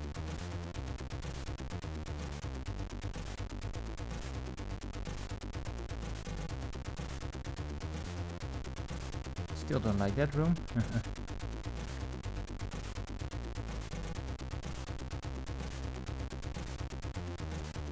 The game does like to send you back and forth, back and forth.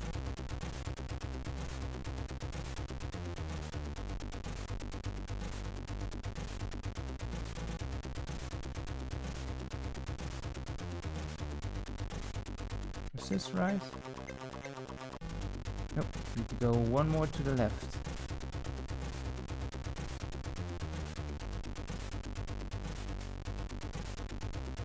Load up. Huh. Didn't look that different. So button, button, button. Oh. How are we supposed to know the key code?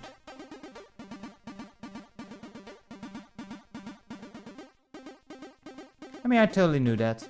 I deduced that from the things that needed to be deduced. I have no clue. Hello, test subject. Congratulations, you are the first to pass all the tests successfully. Once you go through the exit on the left, your initial parameters will be used to produce more androids who will keep our civilization alive. Go for and inherit the Earth. Yeah, that seems like a trap. I'm not trusting that one.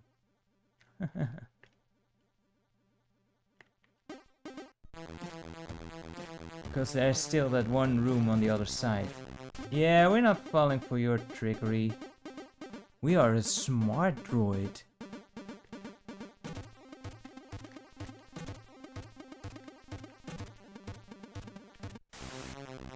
Yeah, we need to go that way. Let's go this way, because the other way was a bit hazardous with the lasers coming at you.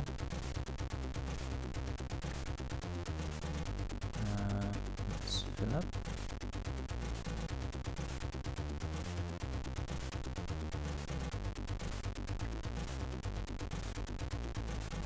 Oh no!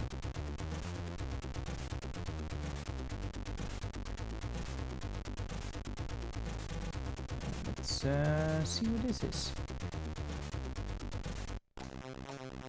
Hello, player. Thank you for playing Ping. I hope you have enjoyed it. Drop me a line at that place and let me know what you thought of the game. Cheers! Hello. Yeah, awesome game. Really loved it, and well, we should go for the ending, I suppose, which turns out is actually on the other one. Anyway, I want to check out.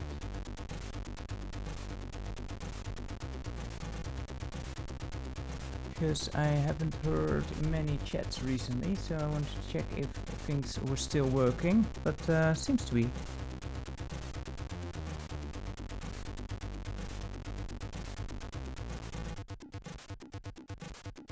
So yeah, let's go to that room then. Apparently this is just optional. I was so expecting it that room. Okay. Like if you go for the exit, you would just get murdered. But nope.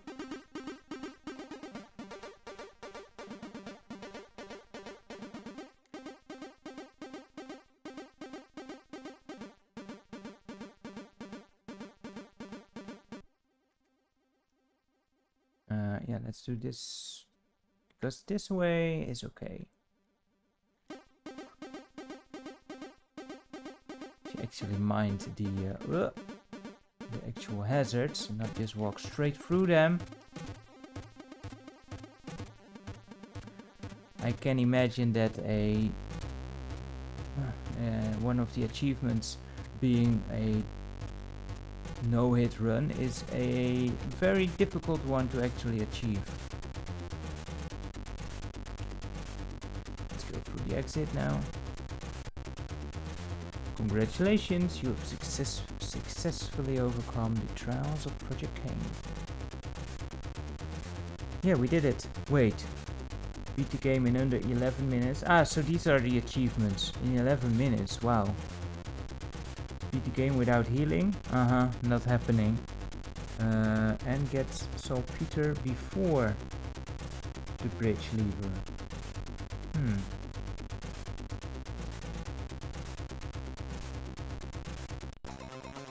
Yeah, lovely game. Really enjoyed this one. So let's move on to another fairly small game, but small games can be fun too, right? So let's reset the C64. Let's reset the SD thingy. Load again. Yeah, now it actually loads every time. Man, I totally did a thing. So yeah, we have Penny Posty here.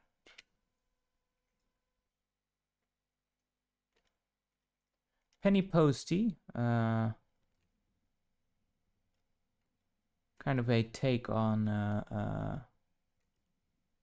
like what's he named in wait one. Oh, there we go. Like Peter Post, is that also the English name? Probably not. No, what was his Postman Pete? That's the one. That's his name. Postman Pete. But you know, now we're his sister, I guess.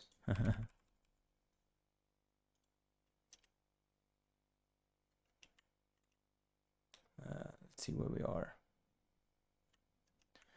And it's a small game, very tiny, but could still be fun, right?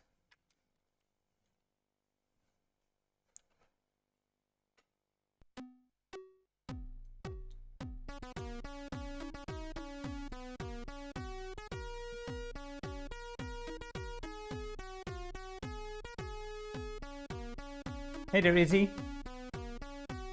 How are you doing today? Hope you're well. Let's check out the instructions here.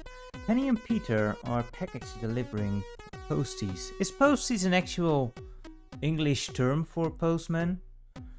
The time is very limited, so they have to be quick and efficient. They can shovel snow out of their way, but this takes time. Using already cleared paths is much faster. Control the player with the joystick in port 2. Shoveling is automatic when you move over snow. Press fire to shovel to the right side. What? Press fire to shovel to the right side? Okay. Press fire at the door to ring the bell and deliver the package. Cool. What's new to you, Izzy? Yeah, to play it. Always nice if they do include a two-player option, but of course that we can't check that out. So I guess Postman Pete is in the game, sorta. But yeah, let's quickly check out the credits. See who made it. ID. Will did a lot of work. And yeah, let's check this out. Get ready. Control player with joystick in port 2. Okay. Or WASD. WASD is very rare in Commodore 64 games. But you know, these homebrews do adopt it now. 1, 2, and 4. 4 is straight here. There we go. Oh, and the others are all the way around.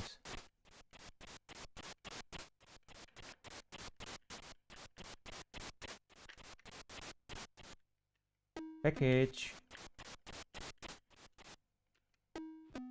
Yeah, it's alright, ain't it? Well done, Penny Posty. When snow falls, we roll. Yeah, we make a snowman, don't we?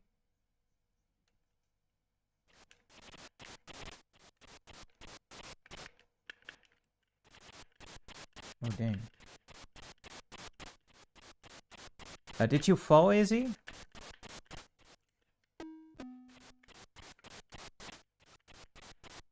Hope you're alright, man.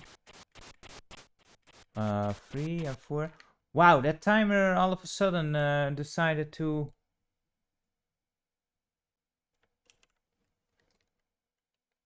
get really fast. And it doesn't seem... You can't really check out the stage. It's just go time. Where do we go? Where do we go? 8. We have 8 here. Yeah, I'm running into a big issue here where I can't really keep track of all the numbers we need to go and actually find them. Wow, how am you supposed to do that? That is insane.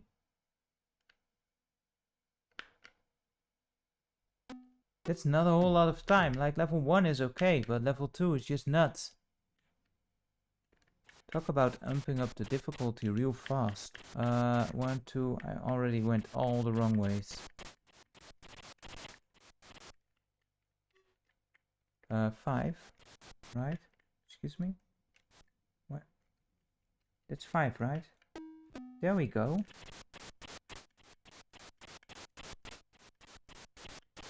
I can't even clear level 1, just watch.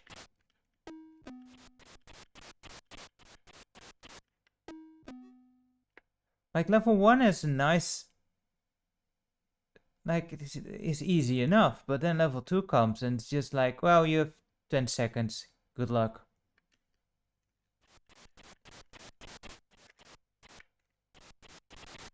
Yeah, be careful, man. But, you know, it's just obvious, but yeah.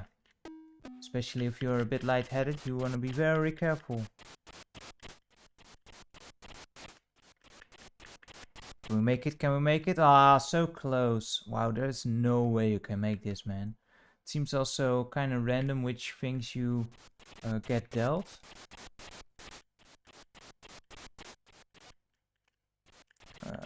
Stuck on the 1 pixel there. Where's 1? Oh, it's... yeah, this is not going to work. Only 1 parcel delivered there. Yeah. Wow. I like the concept.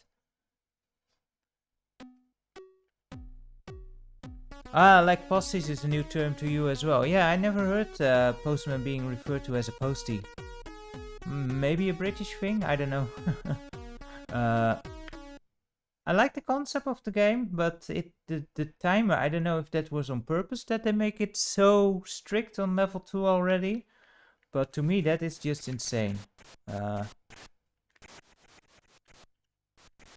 Especially compared to like the first level and I need to go around all the way.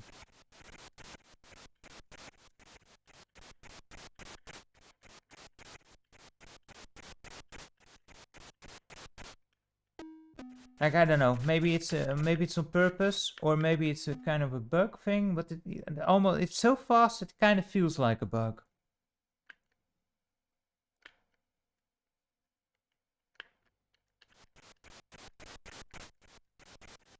Five.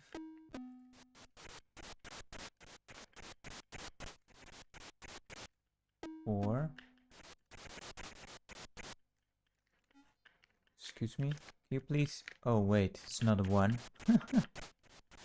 1 is over there. Yeah, we're not gonna make it now.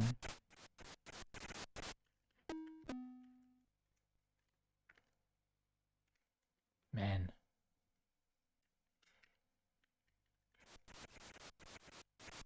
Two, 5, no, 6. Man. You see, that's also the problem. It would help if you have like a bit of a like give you like 10 seconds or something to... Excuse me? Oh, that's 8.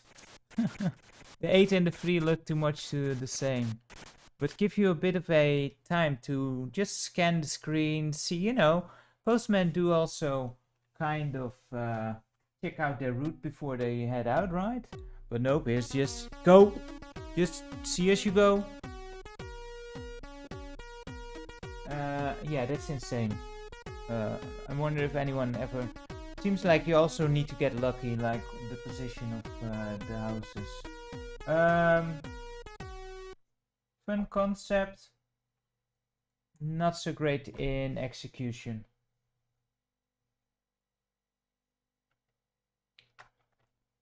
This is when, yeah, like Paperboy, the stress out management, man. Yeah, I don't know, the timer, it seems kind of unintentionally strict. I'm not sure. Maybe there will be a fixed version where that can be a bit better. And I would so much love like to have like a bit of a lead up to the level start, like even if it's just 3 seconds, just to give you an idea of what's where, so you can plan your route. Anyway, right now we are going to that fifth game, which can be had on a physical release. However, as much as I would love to, because they do look awesome physical releases, I just know myself. If I start picking up one of these physical things, I know I want them all. And that's just something that you should try to avoid, because I just don't have the space.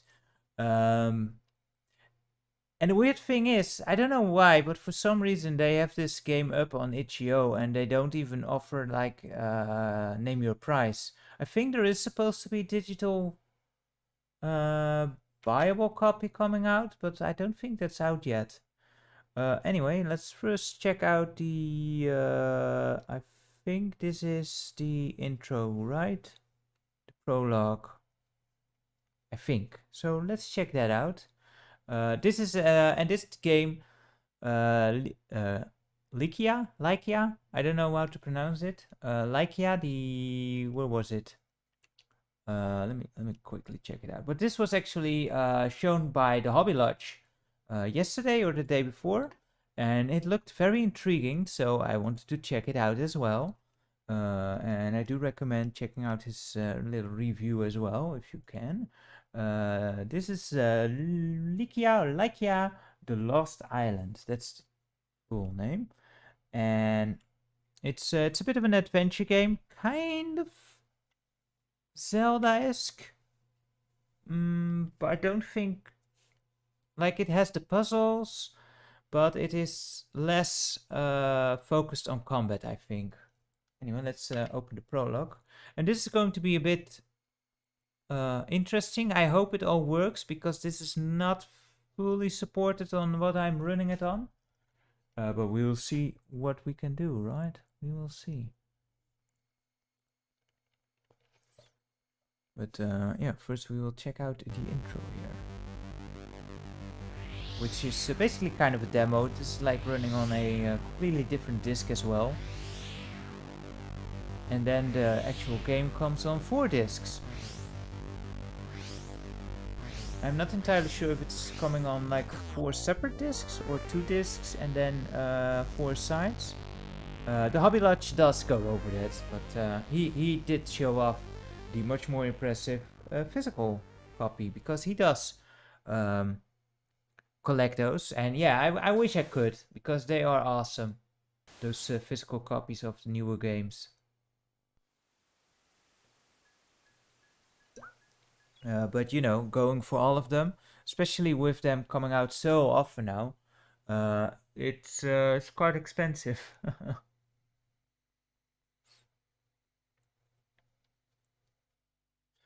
Alright, prologue. Let's go. Or do I need to actually do something? I don't know. Should we press the button? I pressed the button.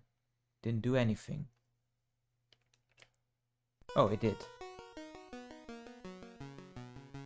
Wow, look at that. Do you really have to leave? I'm afraid you won't come back. Wow, it's I mean, it's chunky and it's pixelated, but kind of cool. When adventure calls, I can't resist, but don't you worry. I'll be right back. Also, surprisingly, I can read this font kind of good. Off to sea, to the shrouded in mystery temple of Ripolido. Ripolido. Wow.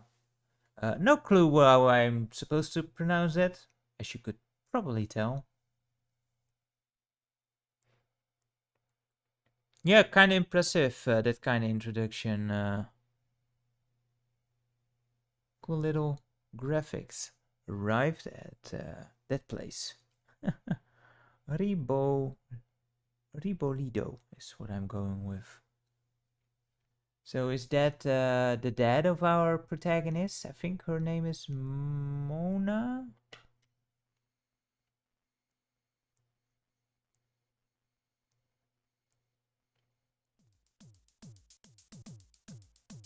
Oh, and you can actually play the prologue as well. Cool. Press space for inventory. Press button to use item. Okay, do we have actually something in the inventory?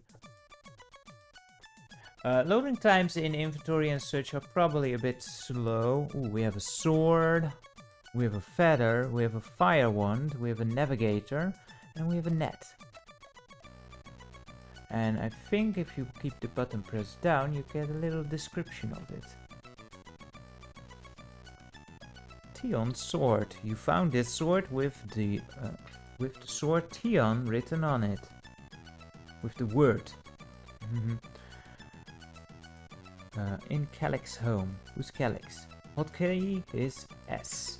Cool. Feather.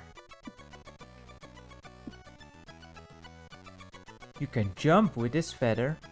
Oh, so like in which one is this? On the island with Link, with Link's Awakening. Yeah, that's the one. Really fun game as well. Was a recent remake of that on the Wii, on the Switch, right? Fire wand. That sounds familiar as well. With this wand, you can run faster and also make fire. Well, I was hoping for it to be shooting fire, but eh. Navigator. This navigator shows the room exits if activated. Yeah, the Hobby Lodge talked about this one. So if you activate it, it would just show you which sides you can actually go to a new room. Which is pretty cool. I love when they add, you know, more quality of life features to older game systems as well. Because this stuff, you wouldn't find it in the earlier games. And a fairy net. With this net, you can catch fairies. These will replenish your energy. Yeah, so it sounds very Zelda-esque. We also got the hearts on the side. I suppose we should just pull out the old sword here. And go. Saving, I think. And that's one thing that won't work. We cannot save the game through the SD card. Unfortunately, there is no way to make that happen. Do we kill this stuff? No.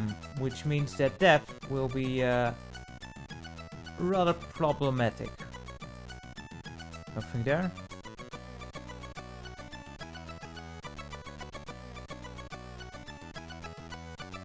What's that?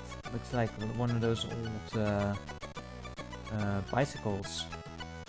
Cool. Yeah, those older games, yeah, the hacks, right? The hacks make a lot of those older games way more accessible by introducing those quality of life features. Really awesome stuff. I do enjoy that when they do that. And I think I need to get the... oh wait, I can maybe... Can I look at this? Yes. How cool. A penny fart. A penny farthing. What? Want to explore the island? Sure.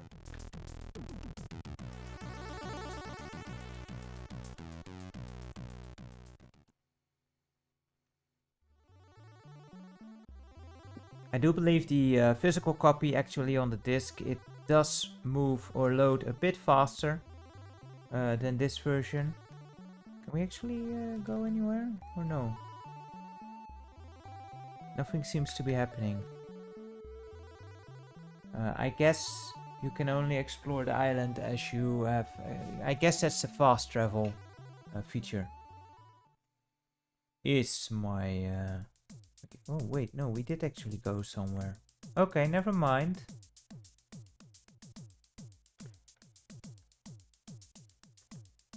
But still don't know. Maybe I should get the navigator out. Whoa, what? Oh yeah, spacebar. Space.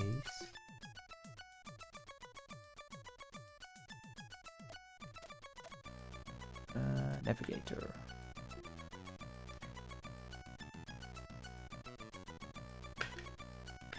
No, I wanted to actually use it. There we go.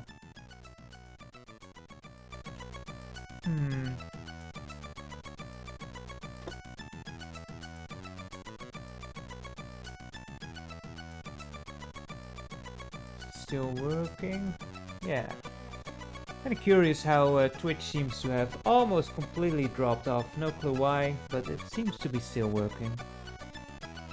Anyway, navigator. Let's see. Where do we go? Nothing is showing up. I don't think you can actually go anywhere here. Cycle away, yeah. Doesn't seem to be anywhere else.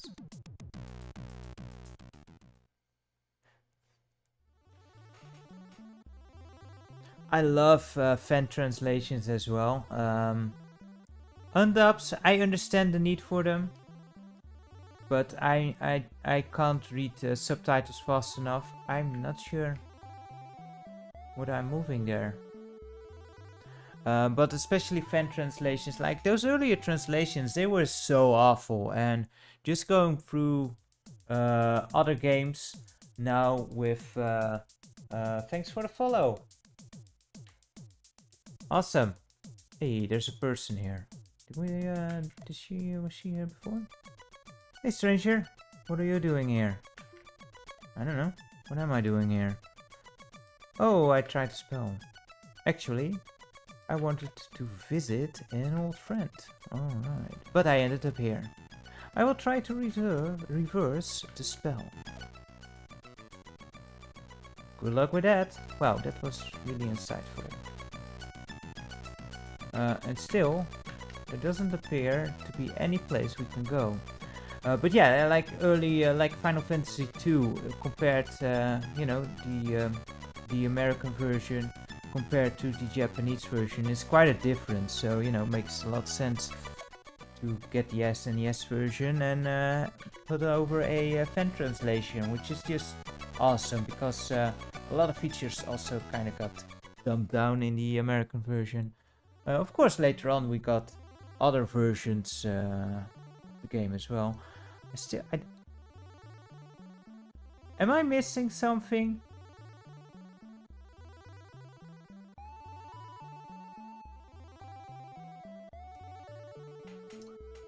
Oh, okay. I thought with undub it would bring it back in the original,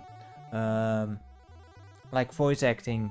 For example, the Yakuza, the first Yakuza game, actually got a pretty hilarious English dub. Although it did have had Mark Hamill in there, so it was kind of cool. But yeah, just a full English translation helps me to much more easily explore such games. Oh, now I see it. Look at that pixel. Yeah, that's us. Wow. That's really tiny.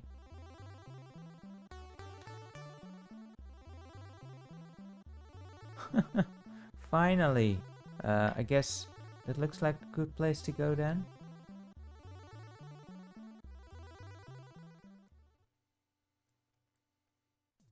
No wonder I missed that. Jeez.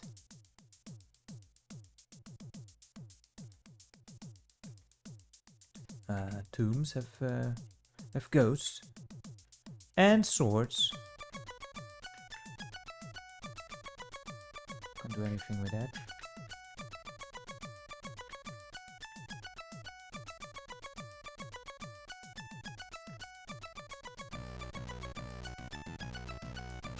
Do these things hurt me? I think so. Probably, I don't know. Let's just take the sword out, I suppose. Seems like we can actually do stuff over here, so might as well. Let's see if we can swipe these dudes.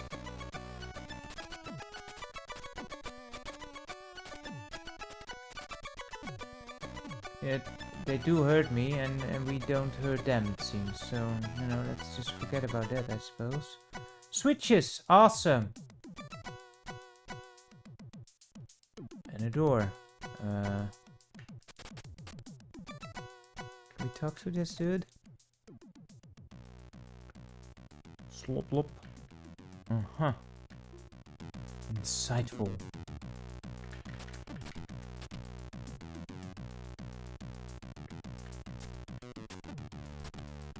And this is just a prologue, right? We haven't even gotten into the proper game yet.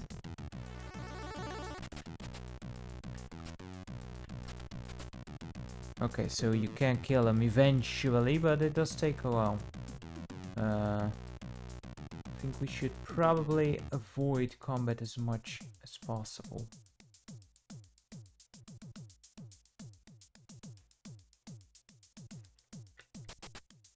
I am quite impressed in how this game looks and kind of plays also. Yeah, these dwarves, they don't make much sense yet. Get out of here, buddy.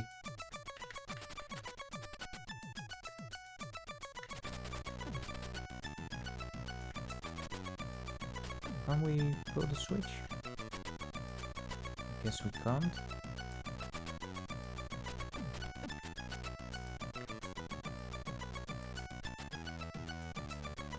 Not that I know the combination, but with only 3 switches, you know, it's not that many options.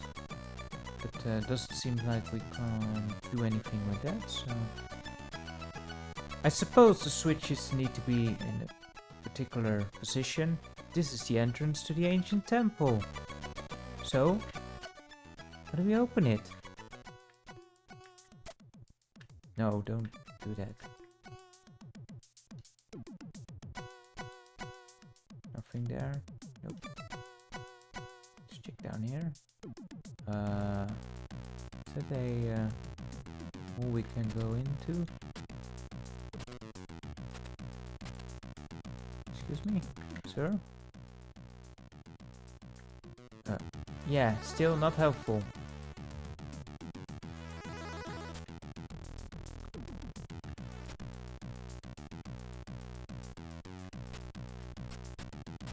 No, I don't know what that is. Looks like you can do something with it, but I don't know.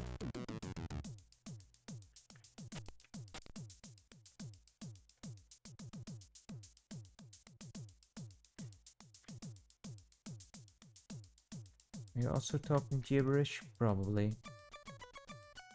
Sure enough.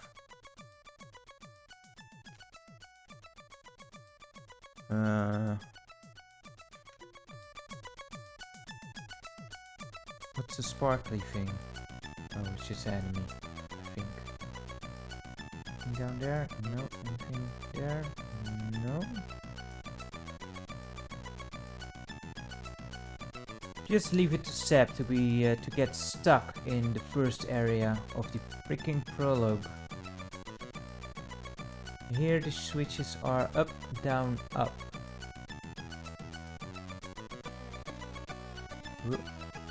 Can we move these one maybe? Maybe we need to make them the same as the ones that they were up above.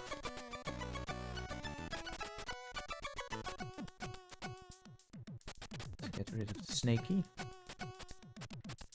There we go.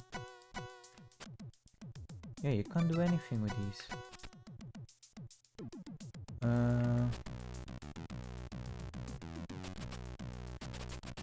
Yeah, I can't use them. What to do? Let's talk to these dudes, see if they make any more sense. Heck. Nope. Afraid of that. Is anything to the left here? Nope.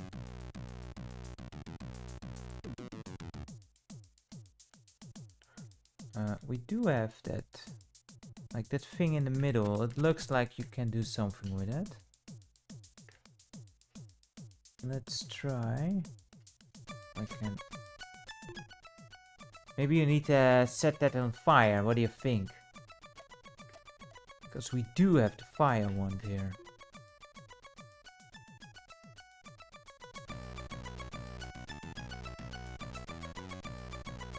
Let's see.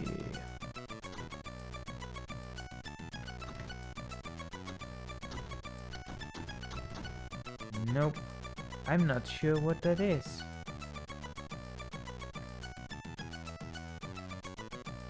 You burn bushes? Nope.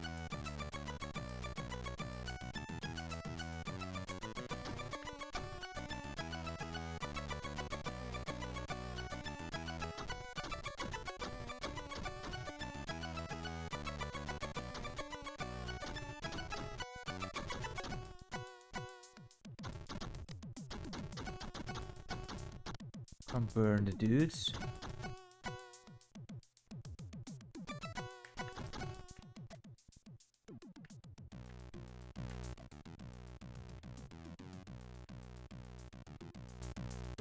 Maybe we need to do something else somewhere else. I don't know. I'm already at a loss. The first freaking part. It's the prologue. It's not supposed to get you stuck.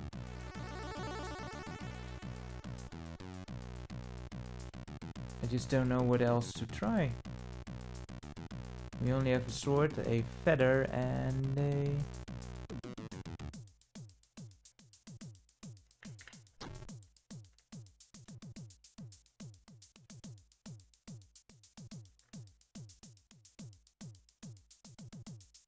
No, nothing there. And the pillars at the entrance was also nothing we could do anything with, was it?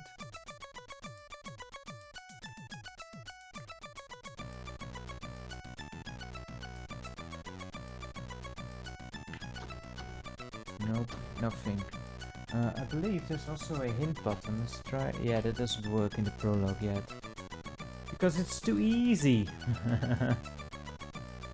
You'd think that it's something to do with those switches, but I can't interact with the switches. There are not any other buttons, so... Ouch. Oh, not ouch, I guess. Oh, yeah, half a heart. Maybe there's another part of the island we first need to go to. Let's try that, I suppose. Might as well. Let's go pixel hunting again, or let the pixel do the hunting, I suppose.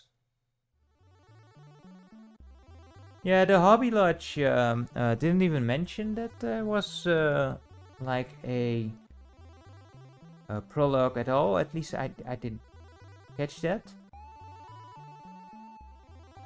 Maybe just went straight into the game. I was not really expecting there was even a little prologue here. Can we go in there? This does seem more like a Zelda game than the actual game, from what I've seen from his little review. Because that seemed more like a typical kind of adventure game. You know, solving puzzles, like in the Zelda style, but more, you know, talking to the right people, collecting items, using the right item at the right time. Yeah, if we can't... Like, there's one more section to the left here. If we can't find anything useful there, then I'm just going to load up the full game, I think. Because I don't know. There is something here. What's this? This looks promising, right? And maybe you can explore every forest, but we ain't got time for all that.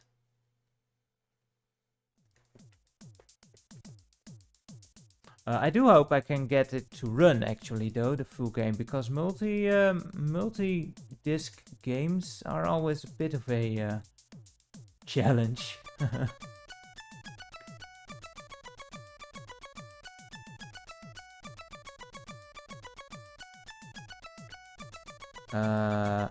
This one is yellow. Yeah, we flipped it. Cool. We did one thing, finally. And you're still not helpful. Oh.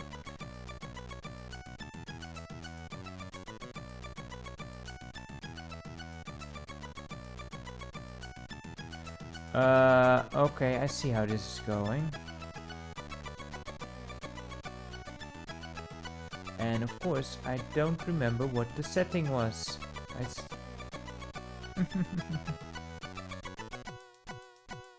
Let's see, upstairs there's another one. Yeah, sure is. Okay, so here we need to set it.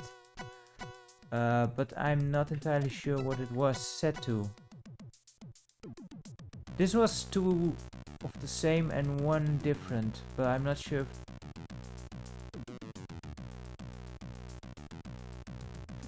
And this bottom one was, they were alternating. Suppose we need to go back again. And I should just get the sword out to get rid of these dudes. Should have taken note of how they were set actually. I was assuming that we needed to set it over there, not in some other remote section.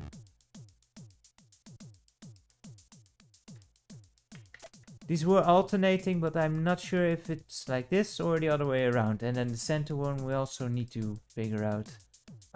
So okay, now we at least know what to do. So let's head back and set them straight.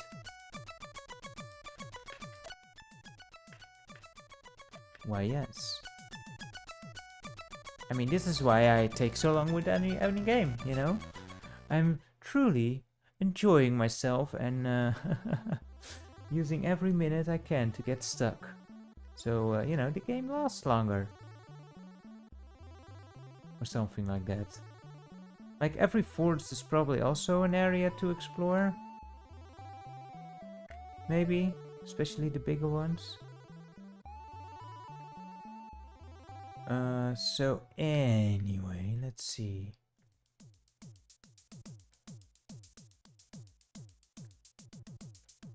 Now we are getting somewhere.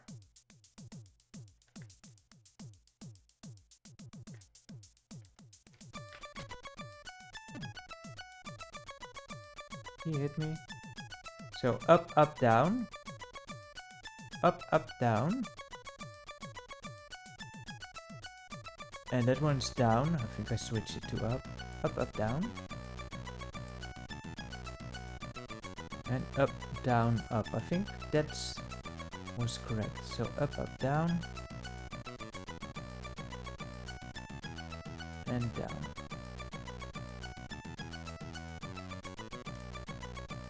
Okay. Izzy, you remember it too, right? Because just leave it to me to forget halfway there.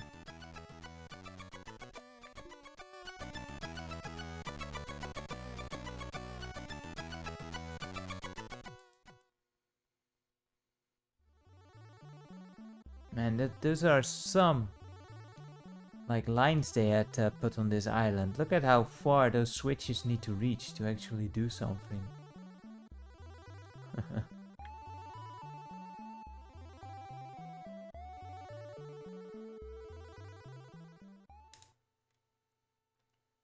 Alright, yeah, thanks. Let's do this. Let's set the right switches.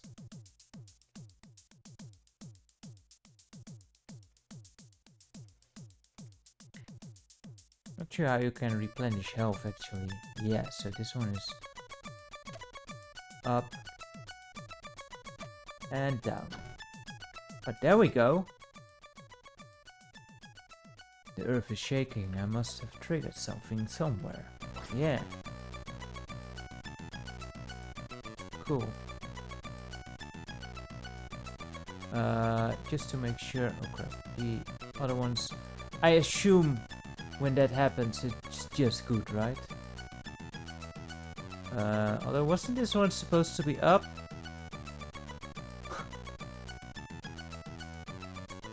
That one's correct. I'm sure about that one. No, it must be right. We can test it, right?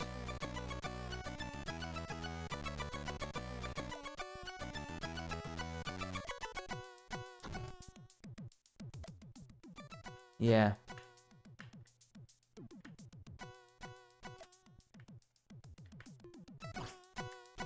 Cool. See, I already forgot the one. The most difficult one. Go figure. Yes. Let's go.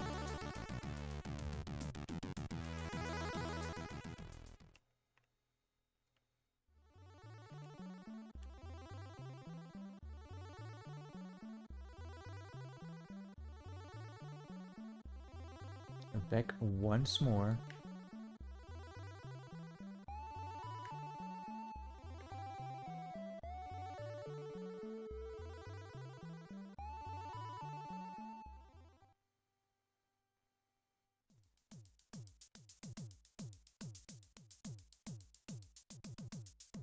There we go. a bit worried he wants to come.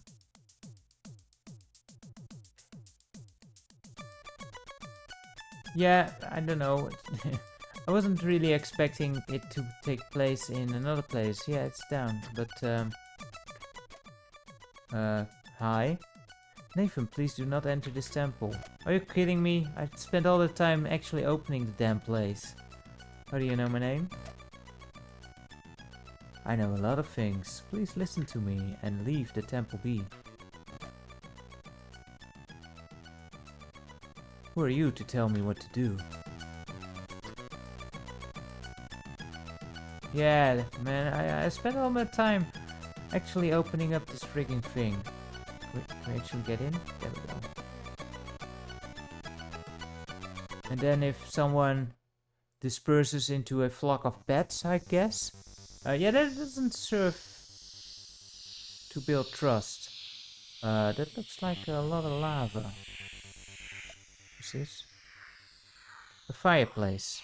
Aha! And different music again. Man, I love it.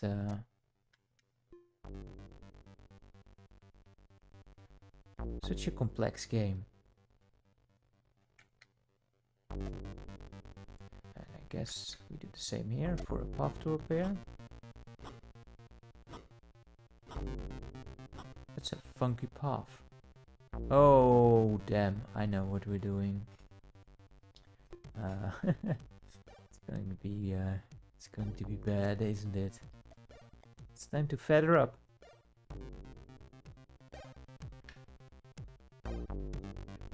Let's see. How does this jump work? Can we? And we can actually alter our trajectory in mid-air. That's good to know. It's always a good rule to be a rebel. Never just follow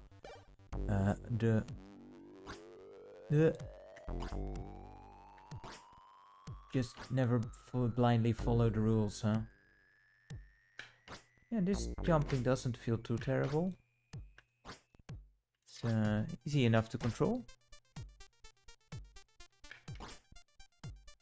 Almost jump straight into the lava. You do move a bit faster than you would expect, but what the heck is that?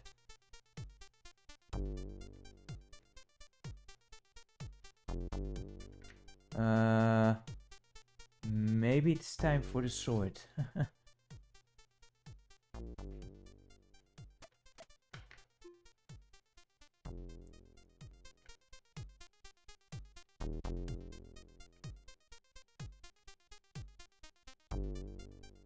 Come here, you. Oh, and I want to be careful. Because every sword swipe you seem to move a bit forward. It's a bit awkward.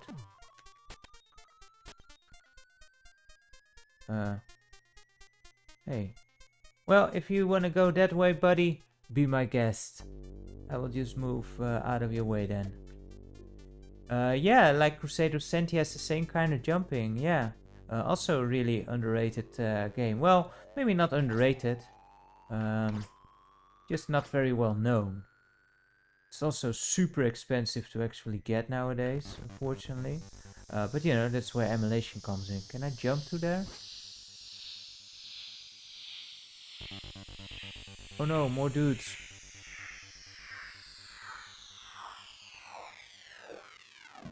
What's this? We did a thing. But quite a fun game. And Sonic is in it, isn't it? Sonic is in there somewhere lounging on the beach.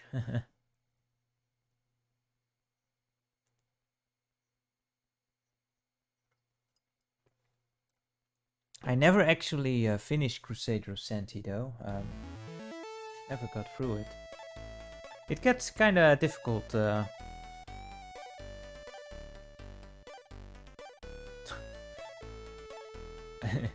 You know, this kind of graphical style is not really the best on the Commodore 64, but it's kind of cool that they tried it.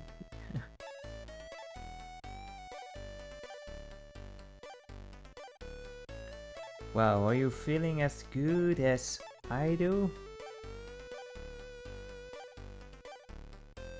He's turned to stone. He's a garden gnome now. What have I done? Whoa!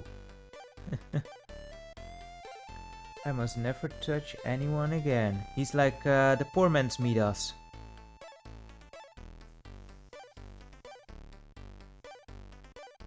Wait, he's fine again.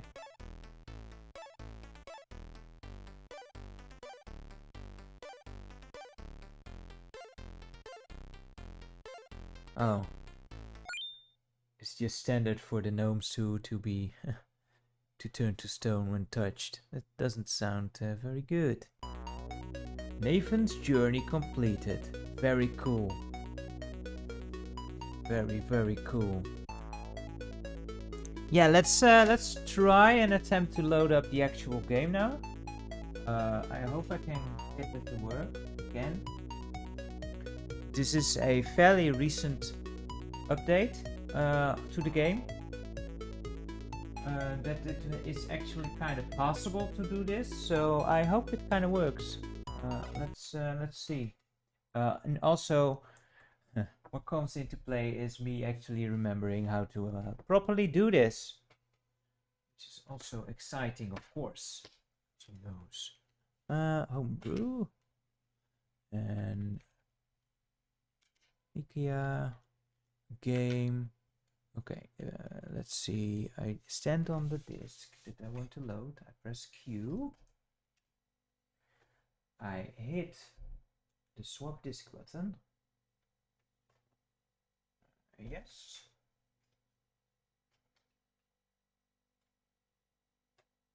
Load. Am I typing it correctly? Yes, because those keys, they trip me up sometimes.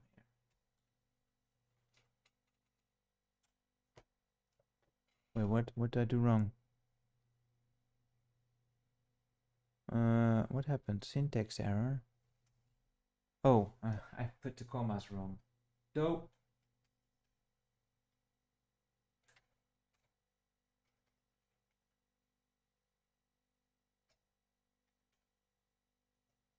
tell the C64 club, please. Press play on tape. Oh, now I did load again. Oh man.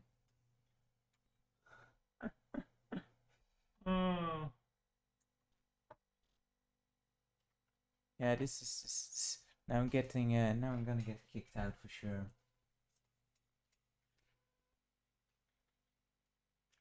I'm not used to this old stuff anymore, man. Plus, I haven't been like my even back then, like I had so little discs that I barely had to ever do this. Not that it's hard or anything.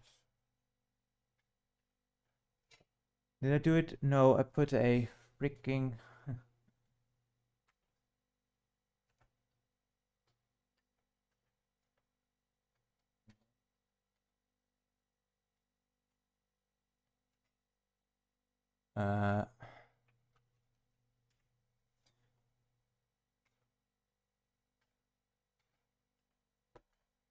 there we go. Also, I am not too familiar anymore with the Commodore 64 keyboard, so I can't just and I can't see the keys. So normally I rely on blind typing, but oh, and see, this is what happens.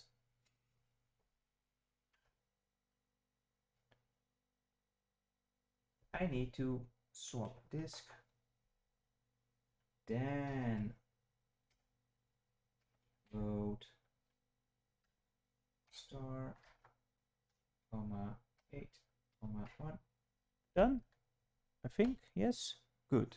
Run.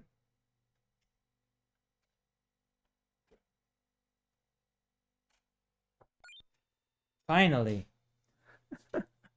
Oh man, I hope no one is watching who's actually any bit of knowledgeable on the C64, because that was quite embarrassing.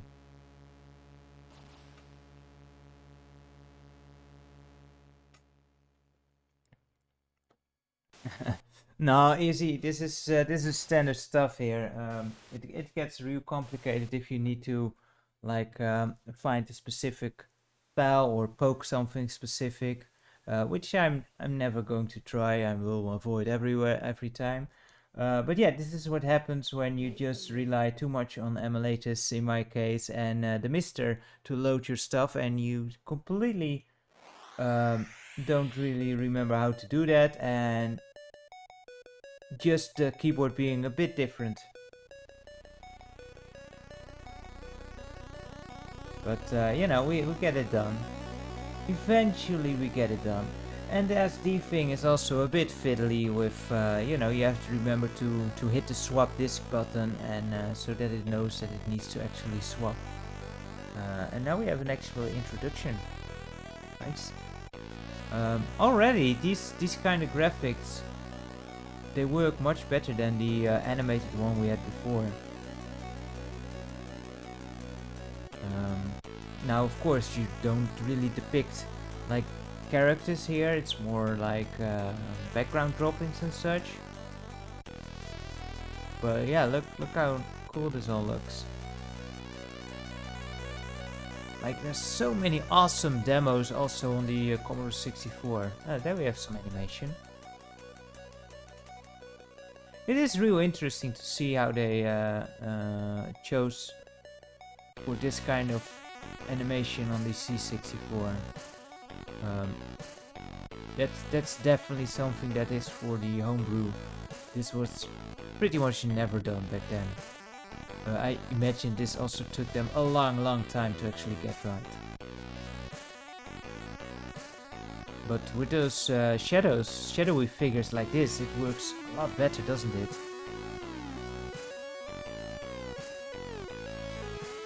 This looks so cool. Yeah, Willow vibes. It does, doesn't it? Like the way the sprites look and such. It does have some Willow vibes. Yay, 4 likes. Awesome. That thing works at least. It's the first time that I actually look at the stream as it's going. So I see that pop up. I need to make that nice as well. But thank you very much for hitting that like button. Always appreciate it, of course.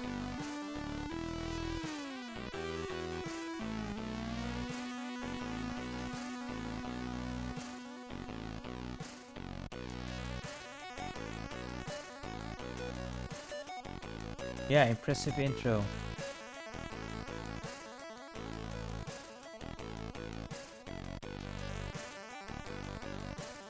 It even has that bit of a blurry effect as the stars are moving. I think, speaking of the Crusader of Senti, I think this game actually also starts on your birthday as another parallel there.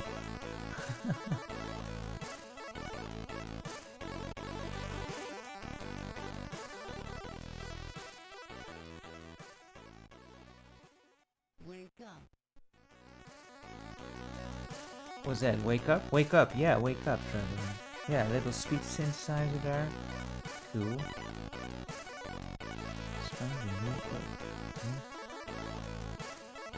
Why is there chunks out of the Earth? Or whatever planet we're on here? Or are those like floating islands maybe? Huh.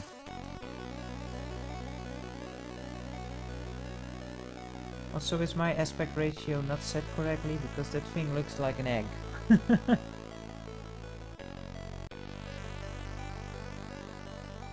Wow, this looks really cool. Again, looks, you know, when you have these colors for the background, when things are starting to blur anyway, this really works well for tree foliage. Hey there, Watch Read. How are you today? And welcome. And yeah, I totally agree. This looks so great. Awesome stuff.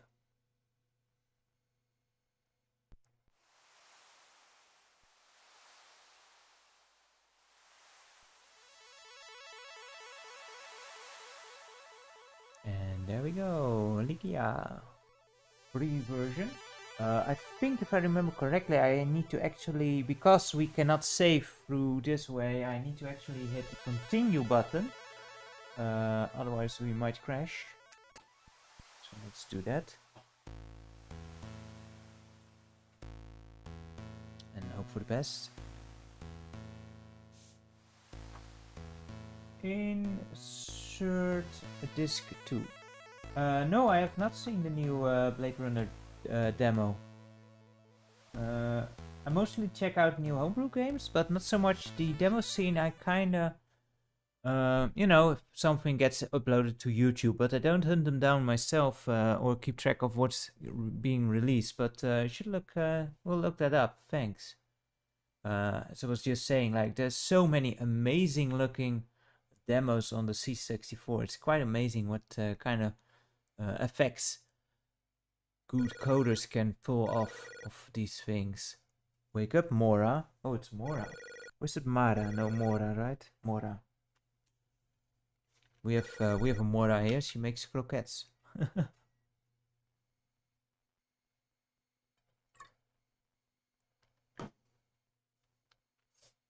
Let's go.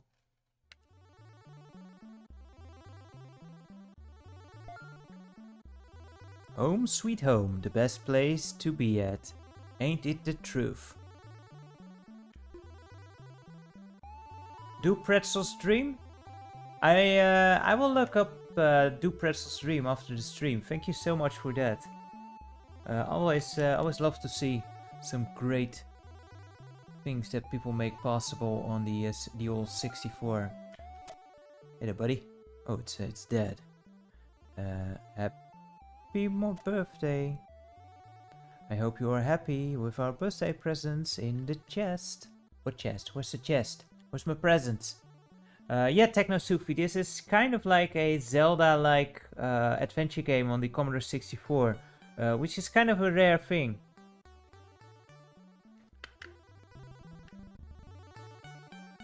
And you know, I'm looking forward to actually trying out. Now I need to be careful because, as far as I know, once I die, because we can't save the game, it will be done. This is not a game to play through the SD card. Happy birthday, Mora! Don't forget to bring your apogee fruit. Apogee fruit. All right, so she wants fruit, which we will surely find somewhere. Is that a doggo or a cat? Can't do anything. Can we look into the cabinets to steal some money? Nah. Not that kind of game, I suppose. There's a chest.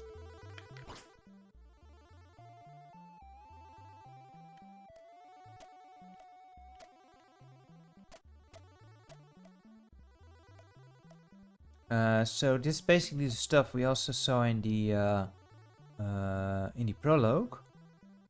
A net. Let's get the net. Into backpack. Yeah. Wait. Is there inventory management? Do you only have like 4 slots? Oh, I hope not. Let's get the navigator. And let's get a feather.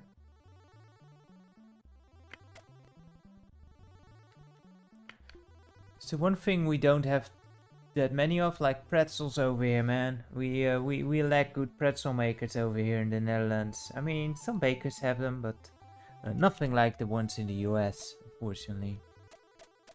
They are tasty. Not sure how irritable they are. But yeah, they're salty for a reason. But yeah, I like savory snacks, so love those stuff. We should probably, as we are exploring now, equip the navigator. Oh, okay, so there is a full inventory. Cool. Navigator.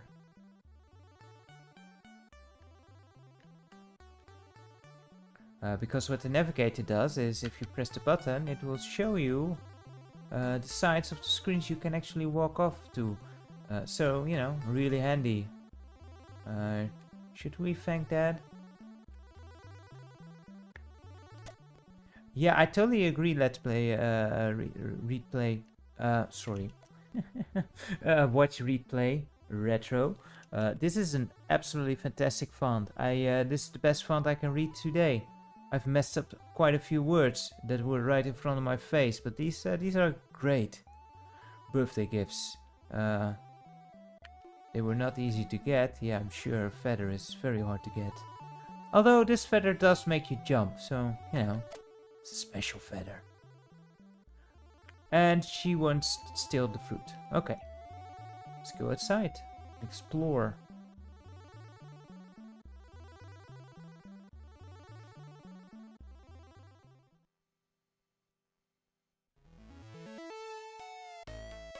This is, yeah, this is quite a polished game. I'm kinda amazed that they even offer this for free. The adventure begins. Different chapters, I suppose. And I just don't know why on the itch.io page you could easily set it to name your price. And I would have happily dropped some bucks down for this one. But they don't do that for some reason. I don't know why. Can we walk in the water? We cannot. Is the navigator not working?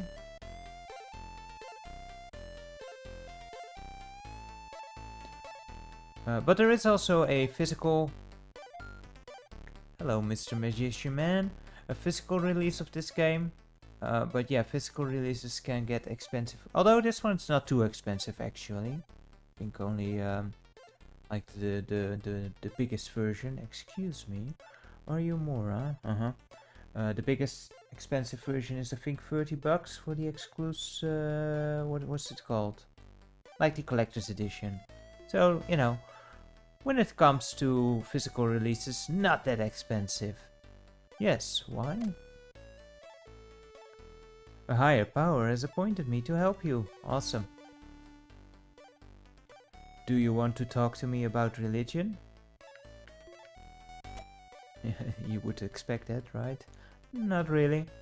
But if you are ever dissatisfied with your personal progress, you can simply press the F1 key. And I will help you. Ah, yeah, so Izzy, I was talking about the hint system. I guess this is the dude that is the hint system. Which F1 key? Oh yeah, let's break the fourth wall. I wasn't told... by the way, have you tried the gifts you got from your parents? The navigator is really helpful. It shows you the way. Yeah, it does. It is handy. Yeah, I'm just using it. It's really fun. Yeah, so really, I love that they use like more modern quality of life design choices in these older games, or you know, when developing for older systems. Just cool stuff. We go up there now. I guess it only works as you... Yeah, so... The navigator only works as you walk into a new screen, it seems. You can't activate it manually. Not that it matters much. It's just a handy tool. Hey there.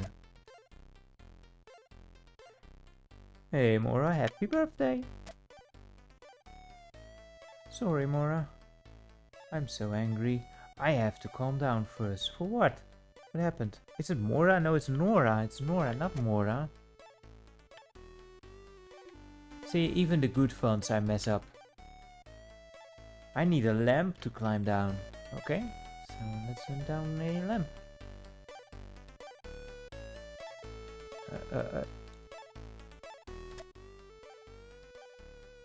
Happy birthday, Nora. I'm in a bad mood. Maybe later, Nora? Everyone's in a bad mood. What's up? Come on, guys. It's my birthday. There's a door. I guess we can go in the house. Right? Can't go in the house, maybe? Here we go. I did open the door and then didn't go in for some reason. There we go. Nora without a time studio. What do you mean by that? What's time studio? What's that a reference of to Izzy? I don't know. Ooh, what did that say? We need more Nora. Yeah, watch read play retro. You are right. We need more Nora. These things seem like enemies. Let's not deal with that because we don't have anything to defend ourselves with. And we can't die.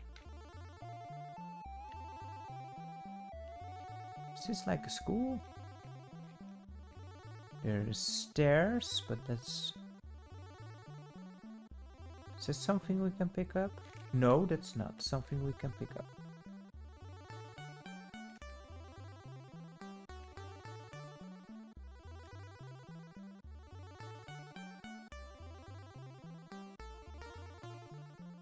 I have no clue where to go, but this must be the basement. No kidding! What gave it away? But there's nothing here. Maybe something in those closets? You know, RPG logic does dictate that you raid all of the cupboards. There doesn't seem to be anything there.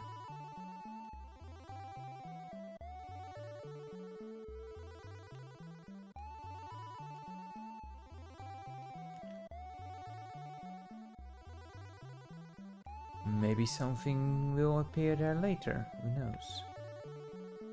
Let's go to the past the thingies here then, I guess. I mean, they're not very fast, so not much of a threat at least. Anything over here? Yeah, I saw you. Nothing here.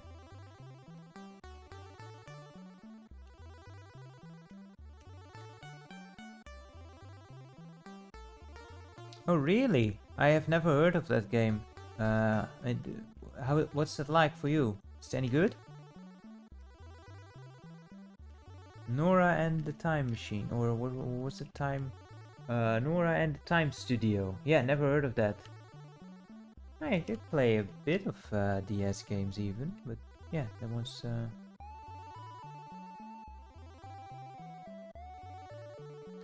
I guess we need to do stuff here later on.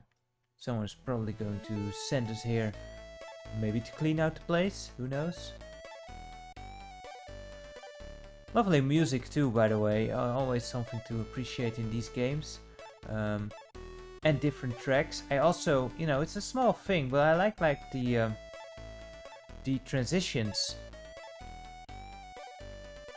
Is there anything on the outside? Yeah, you can go to the other side. So let's go past these guys. So an RPG with some foraging, huh? Sounds kind of interesting. An ancient altar with 3 deep hollows on top. Right, so not much we can do with that yet, I guess.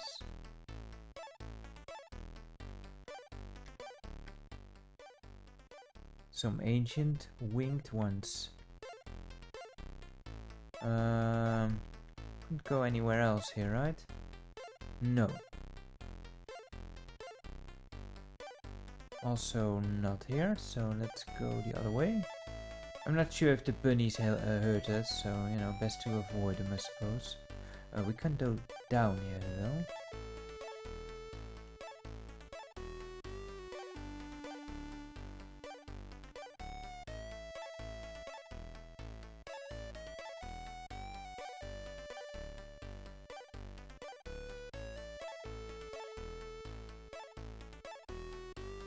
Look at signs.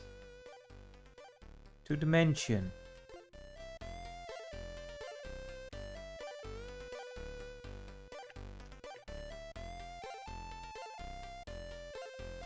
Now we are in the village proper, it appears.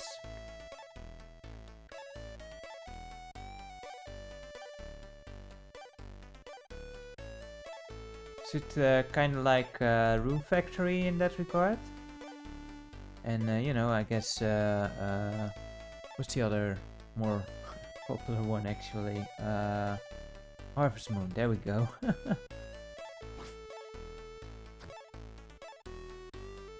Although I always prefer the Rune Factory because it's more combat focused. which I tend to enjoy a bit more than just the harvesting. But those games are always, they take so long. Looks like a very orderly person lives here. Okay, let's see if we can say hello. But yeah, those games can be fun and very addictive if the game, if like the gameplay cycle is good enough, you can get such an addictive game. Hello? Here we go. Hi Nora, I have no work for you. Maybe later. No thank you, I'm fine without work. I don't need work. It's the one thing that they are looking for, right? Nah, I don't need you now. Thanks. Just going in to say hi.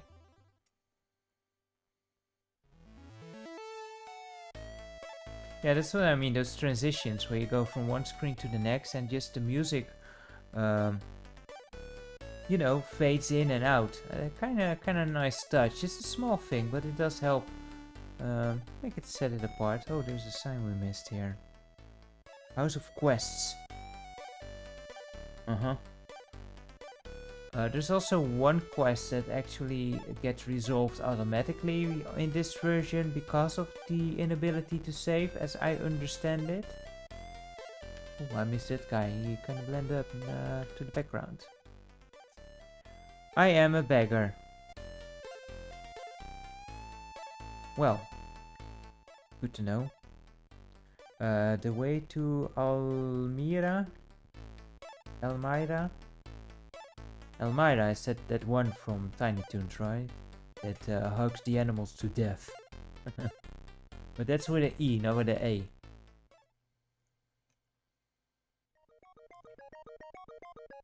Oh, listen to this music then.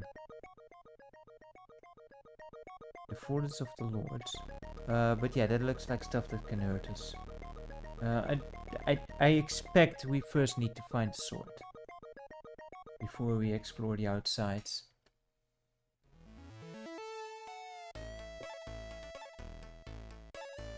There's quite a bit of different music in this as well. Nothing here, right? No, navigate, didn't say so.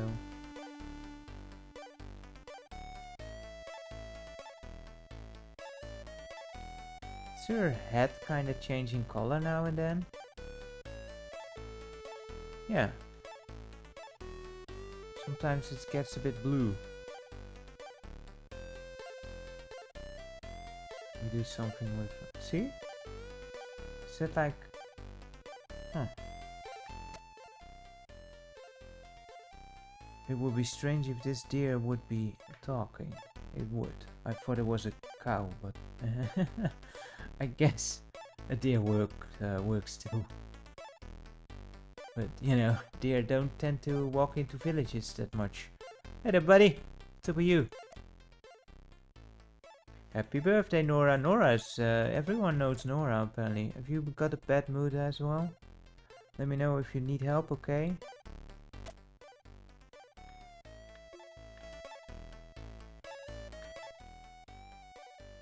Goods and treasures. I love goods and treasures, but there's probably no freebies. You know, games don't tend to do freebies. And if they do, it's usually for a gag, like, ha, psych. Now we take it away right away. Kind of fun to play with player expectations like that.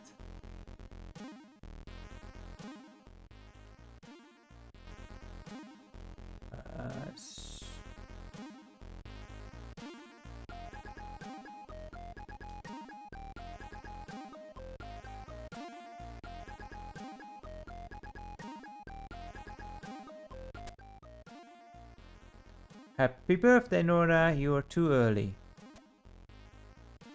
We're not open yet. Ah.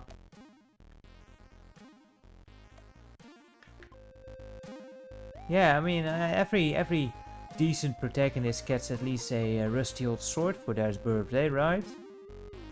What's up with that? But poor Nora, she just gets a feather. Happy birthday. Yep. Also not open yet. Man, this game looks pretty huge as well. You know, we've already explored a fair bit, but we haven't even started the first quest yet.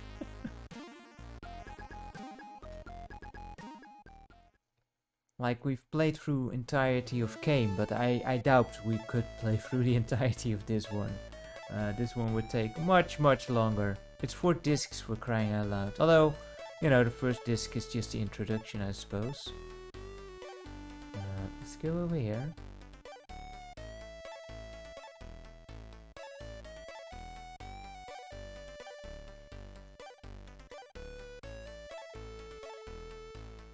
Also curious if you eventually get a map of some kind. And does the map travel of the prologue return in this version as well? Sup, dude? Happy birthday, Nora. That's it, huh? I'm working on a new story. I can tell you more. About it soon. Yeah. Maybe we get a boat later on.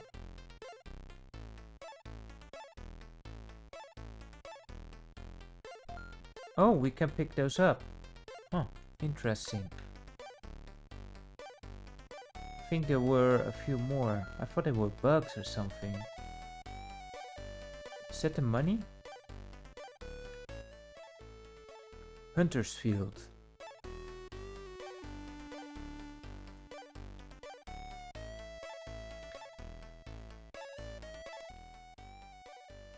Happy birthday, Nora. Great. I always dream about guinea pigs. Now when I sleep in my hut. It's maddening. I mean, if the guinea pigs are doing the beep beep beep all the time, then yeah, it's quite maddening. Is Forspoken that bad? I have no clue. I didn't see much of it, so I don't know what it's like. We can't go into the guinea pig hut, I suppose. We can't go in there. Nope. So let's go back. Oh, you can actually walk through the trees. Good to know. Yeah, there was one. 2 actually.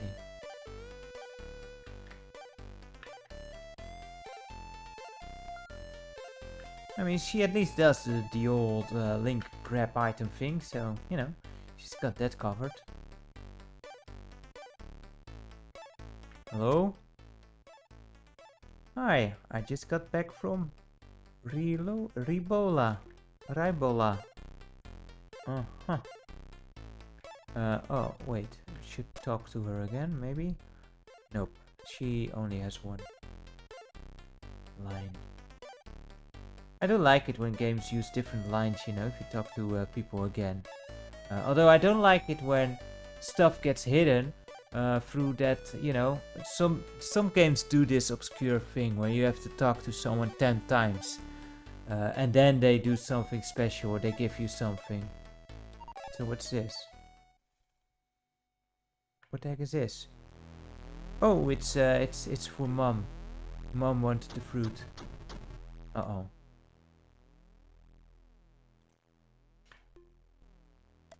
It was a bit ominous.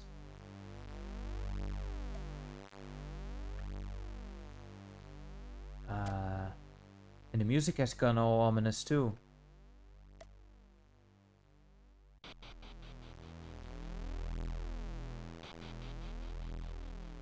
I guess we should go back to Mom.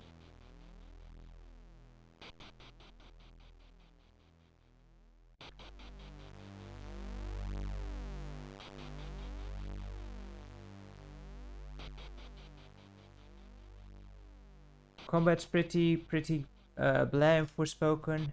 That's a shame. Yeah, I haven't seen much of it. Yeah, give it about 4 months, you know, till they patch things up. Gomez, happy to see you. Do you know what happened? Do you mean these flashes?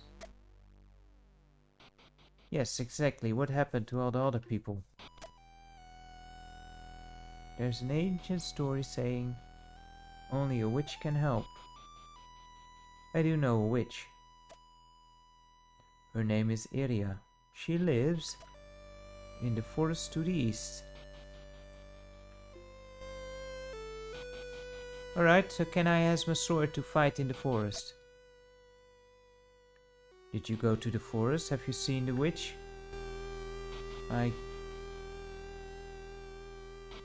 guess we need to go to the forest. Should we see Mom? I guess Mom is not around now anymore. Star Ocean. Yeah, interesting. Was there also a new Star Ocean, or was it a while ago now? Wait, Mom was that way, right?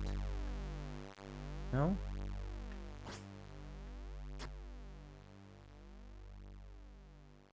Oh, that's the safe hut. Ooh, maybe I should not have gone in here.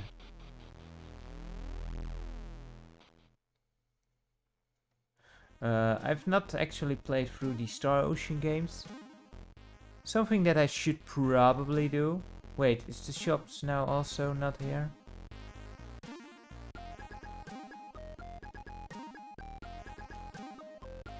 Hello?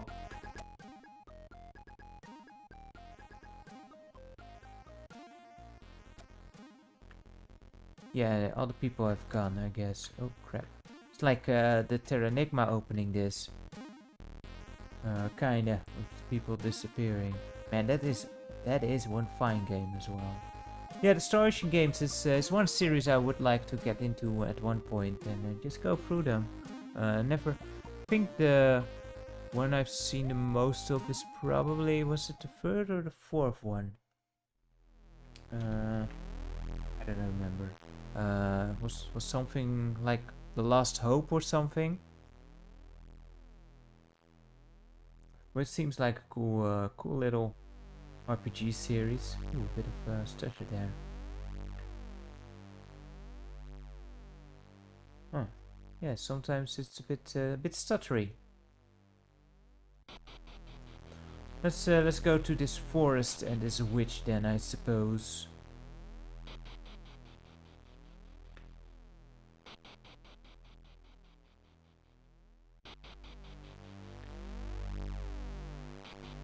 I totally agree, Mr. Grimm. These are great games. So far, the only one I kind of disappointed with was the Poly one, Poly Posty.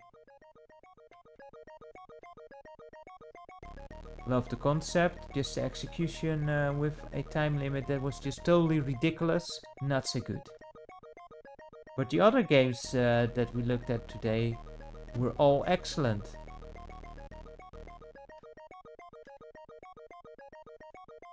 And yeah, I kind of expected this one to be a really cool game because I saw it on the Hobby Lodge channel. Man, can we please not run into every enemy I find? So, you know, I kind of had an idea what to expect with this one. The other one's not so much, but yeah, quite surprised by all of them. Again, as I find more homebrew games as they get released per system. Well, someone here. I will try and highlight more as they come along. 3 stones in a well, only the center. 1 behaves well. Okay. But we need a torch for the well. The middle one is not like the others. The result is a root.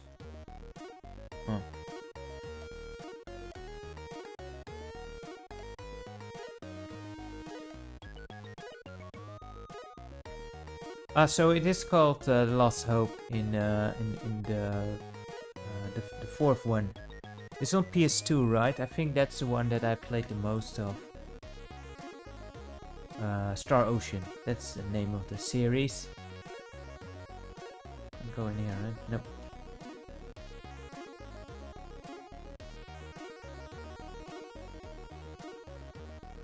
Solus too? When? Did not know that. Wasn't there a... I'm not sure what the name was, but there was a Super Nintendo game that kinda looks like Solus? Solus? I'm not sure. Oh wait, Solus. Soul with... I'm mixing up games. I think. Yeah, Solus. Not Solis. I was thinking the NES game Solis, which has a jamming tune and is quite difficult.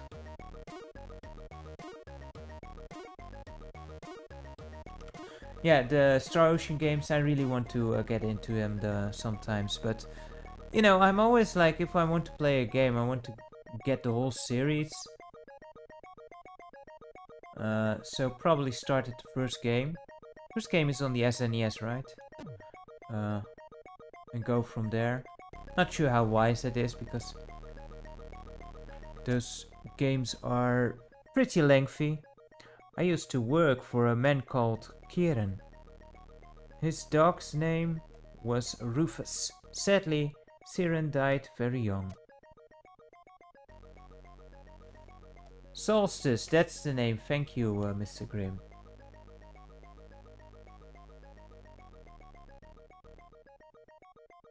That was the game I was referring to, and I recently saw a video from what's Retro Break, I think. It's an Australian guy. He does a lot of top lists, and he named some lesser known SNES games, and there was a game there that reminded me a lot of Solstice, and I had never seen them.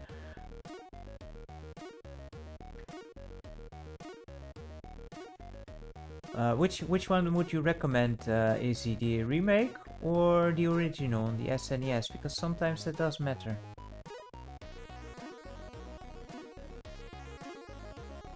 Sometimes the remakes aren't so good.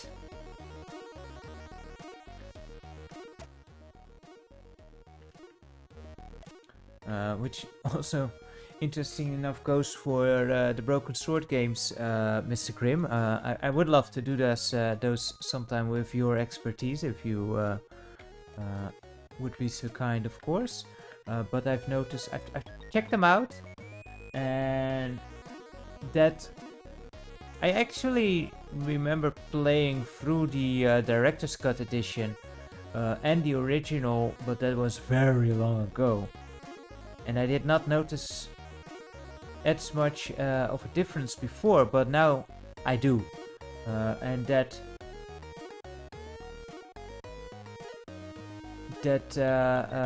Director's Cut of that one is not great. And thank you, the Hobby Lodge. It was your video that actually made me go and try this one, because it's so awesome. I'm really impressed in this with this game. So cool. And yeah, this game does put the Commodore 64 to its paces quite nicely. It's so interesting. The Hobby Lodge, did you mention that there was a prologue?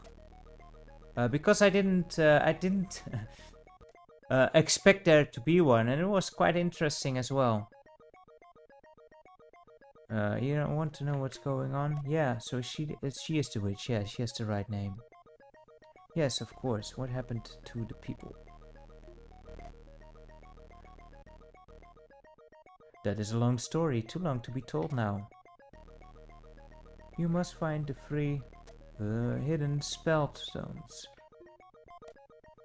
Ah, thank you, the Hobby Lodge, because that was a nice surprise. It was really cool, even though, you know, I almost got stuck in it.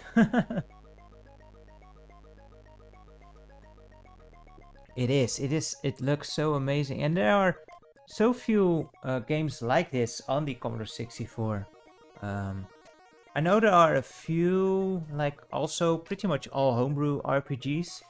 And it's just cool. I think also fairly recently the Eye of the Beholder got a nice port to the C64, which is actually playable with the C64 mouse as well, which is a nice little touch. But if it's invisible, how do we find it?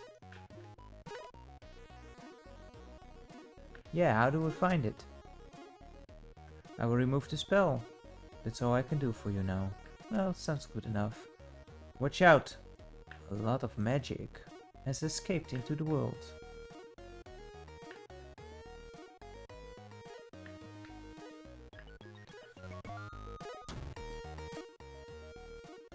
The spell is gone now. Go in a hurry.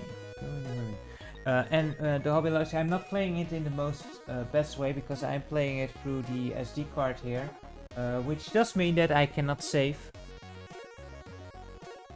So I do hope that I won't die because there is no way to actually save in this version.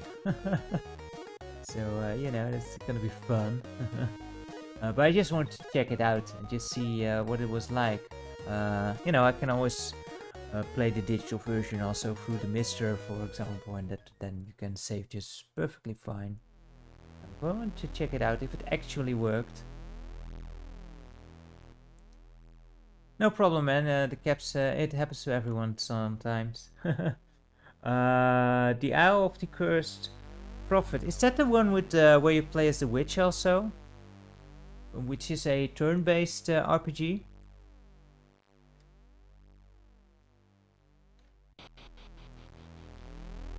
Man, this ominous music.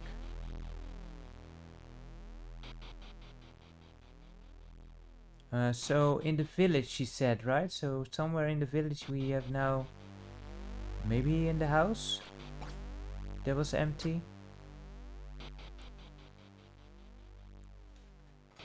Oh, more X-Files like. Okay, so yeah, then that's a different one I was thinking about. But it was also one that I wanted to check out for sure. There's so many amazing homebrew games nowadays. And yeah, I'm kind of surprised that this one doesn't have a name your price on itch.io. I would have loved to give it some, you know, throw it some money their way. But no, they don't have it. And you know, there is a physical release, and I would love to get the physical releases, but I just know how I am, you know. If I buy one of them, then I want the next one. I went down that rabbit hole with also the Advocate cards, where I just picked up one, you know, just to have it, and then they can keep making new ones, and then you keep, you know, want to have them all, and before you know it, you got another shelf wasted on a bunch of cases. Well, not wasted, they look awesome, but I do not have the space, so I should just, you know, not go for that first one. Try and keep away from that temptation. But it's hard because these, like some, which of the new homebrewers? There is one of the homebrewers that have the game case, and they look amazing, but they are like 40-50 bucks, and that gets expensive real fast. But this one is actually quite affordable. Of course, depending on the... can't do anything with this yet. Yeah, I guess something in the well needs to change to activate that.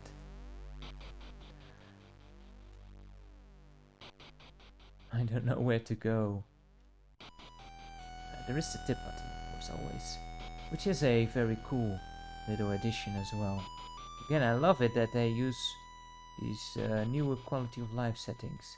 But yeah, I do hope they will release a digital version for sale of this game as well, which I think was the planning. But I couldn't find it, only the itch.io page, and there you can't buy it. And this was a recent update, I think 1.4. Not sure when it came out exactly, but this got support for the SD. So, you know, to get back to where I started. That's basically also why I wanted to try it, to see if it would run half decent on the SD. And it works fine. Just can't save the game.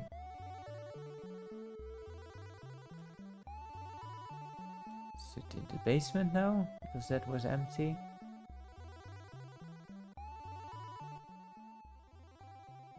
The witch did say that there were free thingamabobs in the village, right?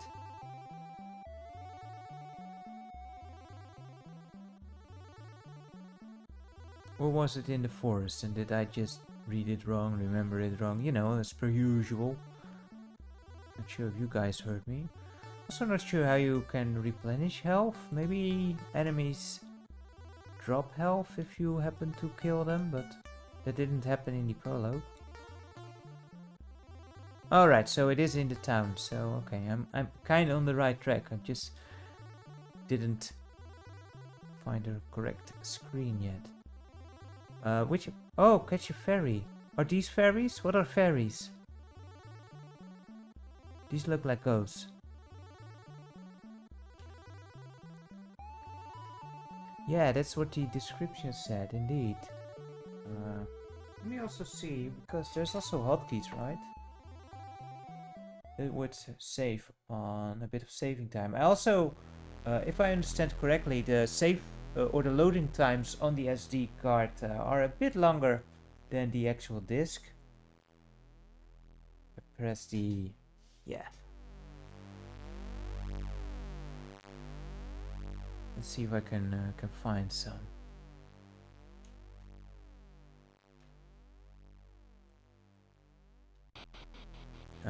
That is one of the stones, I guess? Yes. Cool. It's one down. I doubt there will be one at Nora's house here, right? Control player.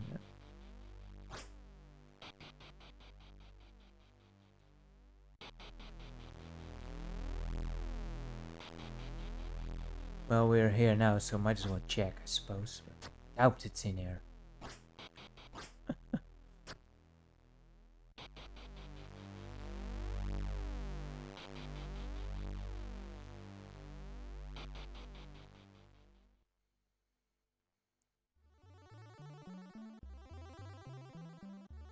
Oh yeah, Technosufi, the Solstice is a fantastic game.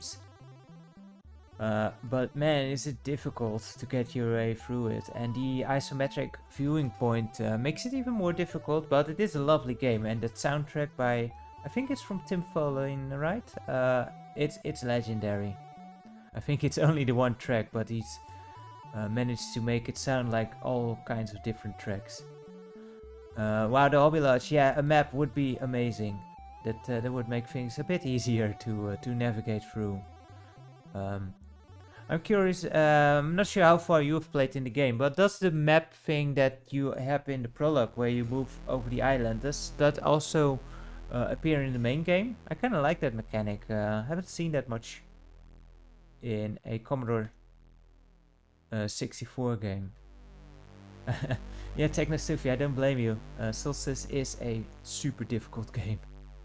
It's quite hard and mean. But it plays well. It's a fun little puzzle platformer. But man, some of those jumping.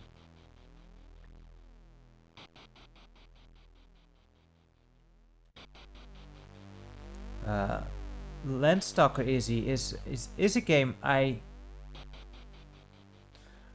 really love. Landstalker, but you're right. That isometric viewing angle is quite hard because it has such annoying jumping puzzles in there as well, where, you know, if things are turning out good, then it sends you back a bit, but if it turns out bad, it sends you straight into a spike pit, and you know, you might end up dying. But it's a fantastic game, and the game that came after it is actually one that I've never played. What was that called? It's I don't know.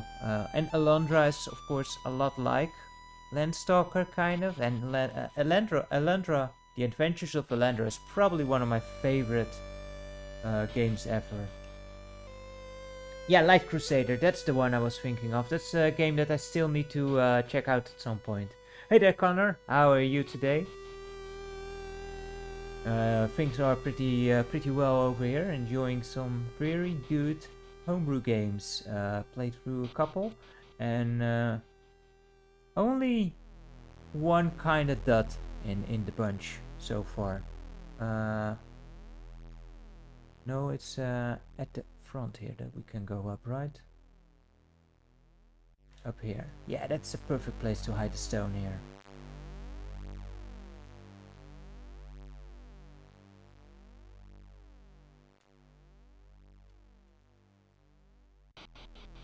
Well, it's not so perfect.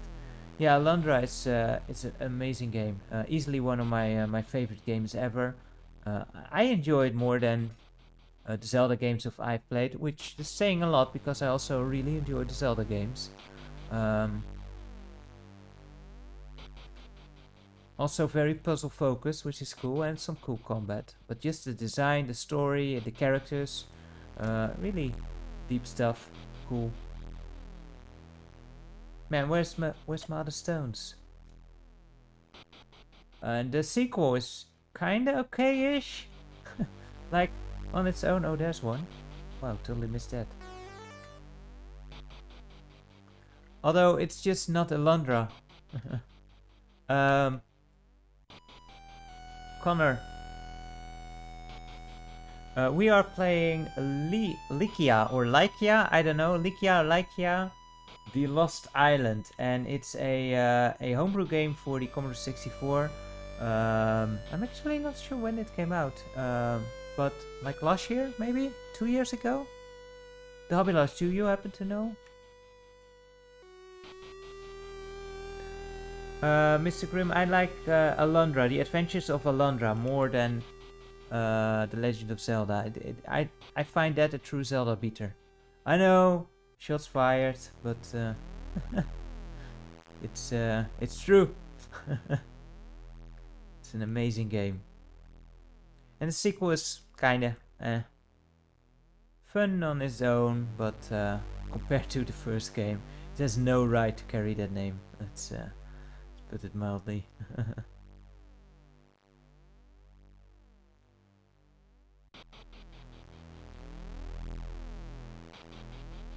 The second one is also so campy.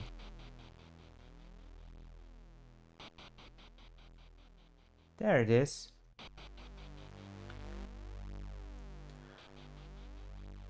Yeah, but I don't blame you for not finishing Alundra, because some of those puzzles, they are devious. They can be really, really tough. And some of the bosses are pretty challenging as well.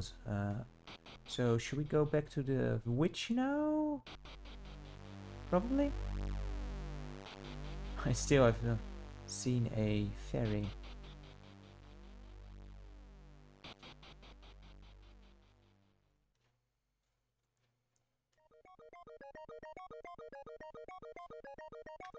It's funny how nostalgia works like that, huh? Like how we remember our games. I remember in Solstice especially I would get confused about the potions, which potion was which again, because it is color coded, and I just kept like messing up, like which was which again, and then you use the wrong potion and you get out of potions.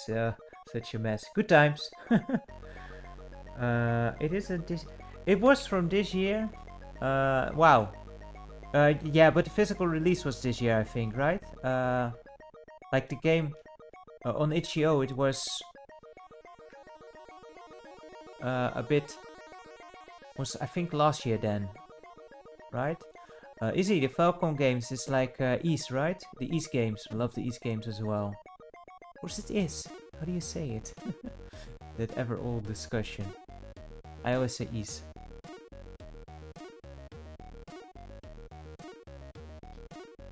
The witch is gone.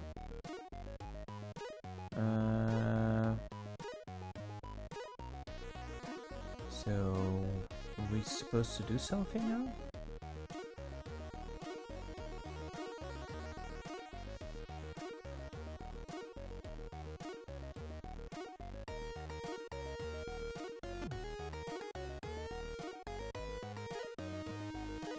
Xanadu is also cool. I recently got, what was it called? Xanadu Next on Steam. Which I kinda like, but also kinda, the controls are kinda awful. So I didn't get too far into that yet, but what I played from it so far I did like. Just man, those controls, they are not great. And of course on the NES you have Pac Xanadu, which is also a very nice platformer, kind of like you know, the Adventures of Link, same kind of vein.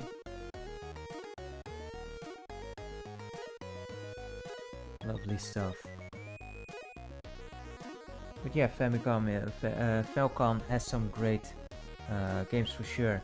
And yeah, me too. Yeah, you got Xanadu next as well. I think that is also a PSP port, or was it mobile? No, mobile port, right? Going by the controls. Hello? The net is too fragile for that. No, I don't want to catch him. 3 stones in a well. Yeah, you said that before. But we need light for the well.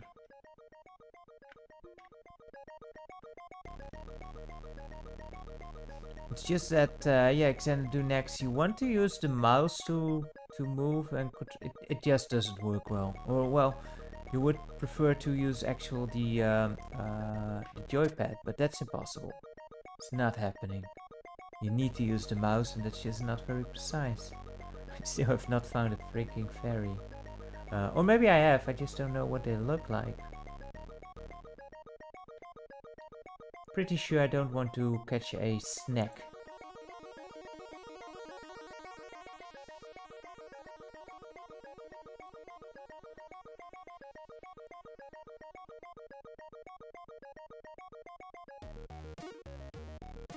PC88 Paradise.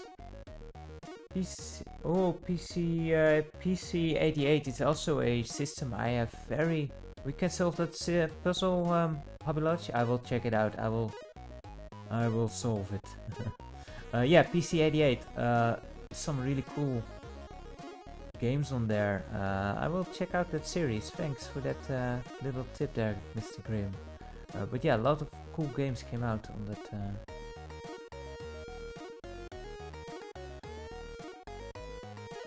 Let's see, so if the center one is different, then I suppose we just switch them all? Yes. Oh yeah. Thank you, the Hobby Lodge. That helps a lot. Hopefully. Not sure where this gets me.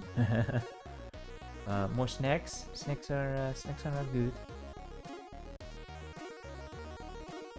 Little ankle nibblers. Hello. Passport please, ma'am. Those outer regions are full.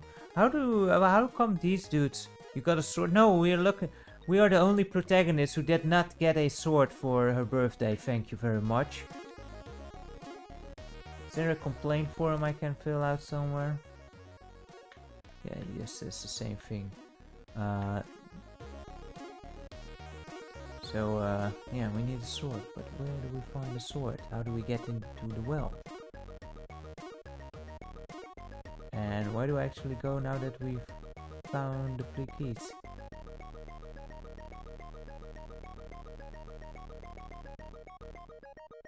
there something up here?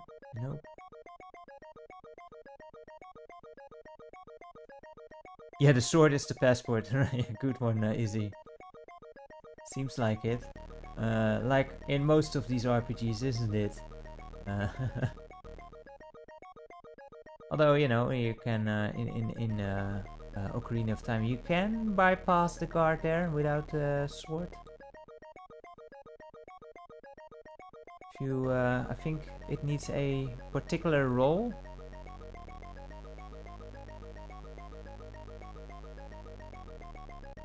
I think we found the 3 stones, I just don't know where to go with the 3 stones. We did find all 3, right? Did I get hit again? Don't you dare. Don't you dare nibble at my ankles there. Oh, that's a fairy. There we go.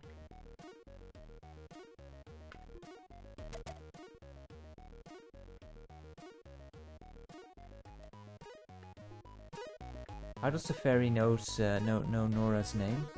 Oh well. These mysteries, we shall never solve them.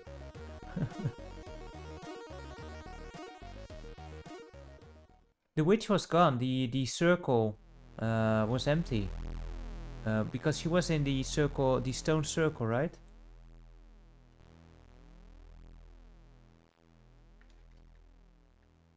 And that's where we went before, but the witch was gone. She disappeared.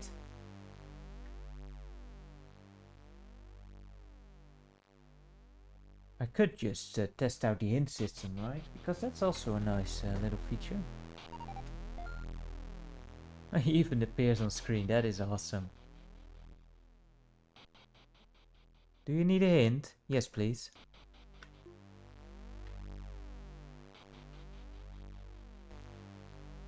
Loading. Place the freestones on the altar. Oh, duh. It's the altar in the next to the well.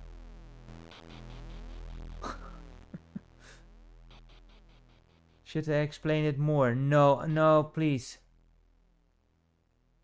Because if we explain it even more simpler terms, we are going to explain how to walk if we keep this up. Once again, not using my noggin, as per usual. Let's see, that was over here, right?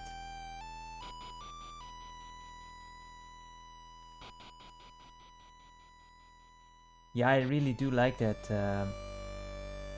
They added a help system, you know, just to prevent you from getting stuck and give you a little nudge into the right direction. Especially, you know, in a lot of these older games are so obtuse, so you had very little idea where to actually go and such. This was pretty actually easy to figure out if you actually kept track of what places were around.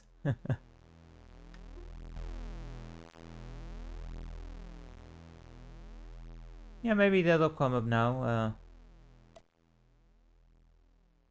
Looks like I could put... Oh, do I need to select it? I guess. There we go.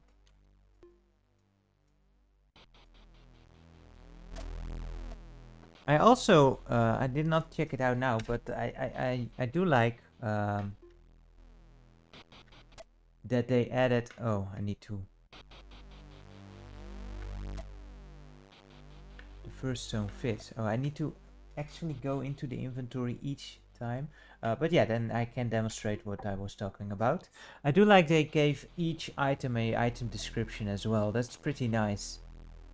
Like this, you know, so you can actually figure out what it's supposed to do as such. Its aura is magical. Ooh, no shortcut key though. So we just have to go into the screen each time, I suppose. Oh well, it is what it is. Use it, please. There we go. The second stone fits. Awesome. And now the third time, back into the inventory.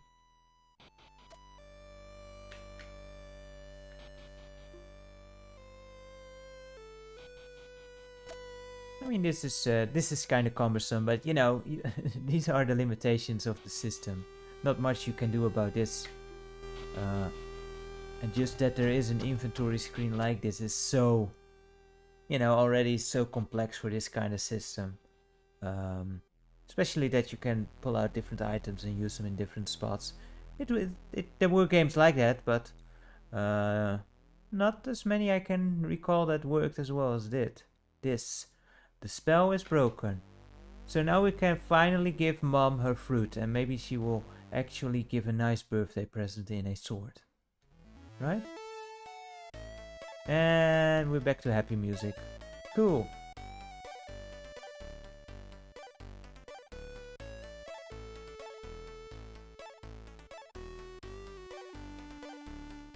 Is this one still grumpy? Because a lot of people in this Wait, did she change clothes real quick? What? Yeah, well, not grumpy, just sad. Can't do anything about it. Well, not with that attitude you can't. But like our clothes just random colors? No, now it's green. Why was it brown before? Huh.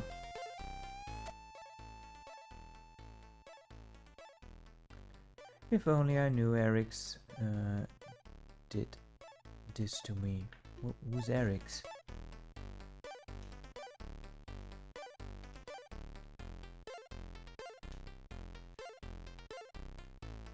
Everyone kinda jumping headlong into the victim roles here. Stuff that happened to you, you can't do anything about, and you know, yeah, now the deal. Luckily there's a protagonist here there to help you with all your needs. It's usually how that goes, right?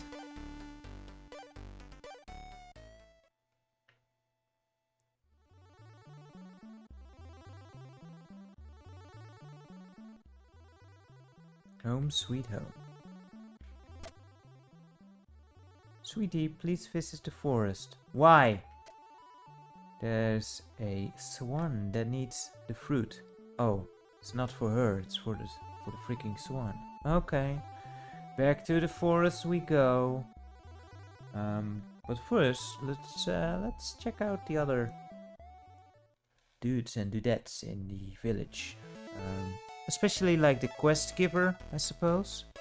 I should should actually get an end to this one soon as well, because we've been at it quite a while. But yeah, I've been enjoying this one quite a bit as well. This is another one of those candidates that I probably want to go through at some point in full, like during the midweeks.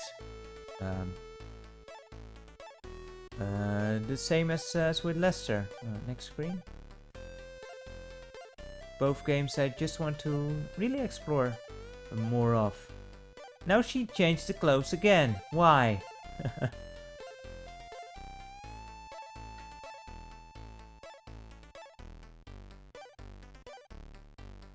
So maybe we can do that at some point if someone requests it. Well, I can request it myself, right? Put it in the list as well. I guess that could work. And thus it was decided that it works that way.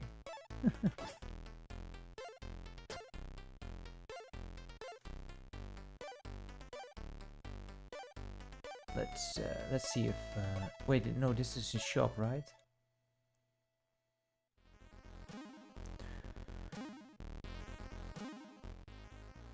Yeah.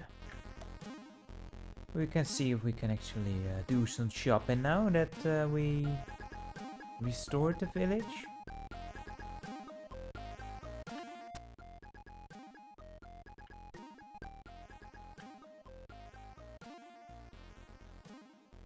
Oh yeah, healing, fire spell. Oh, but you only have charges, huh? In a bottle. Let's see what the other side has. Cool, even a shop system in this one.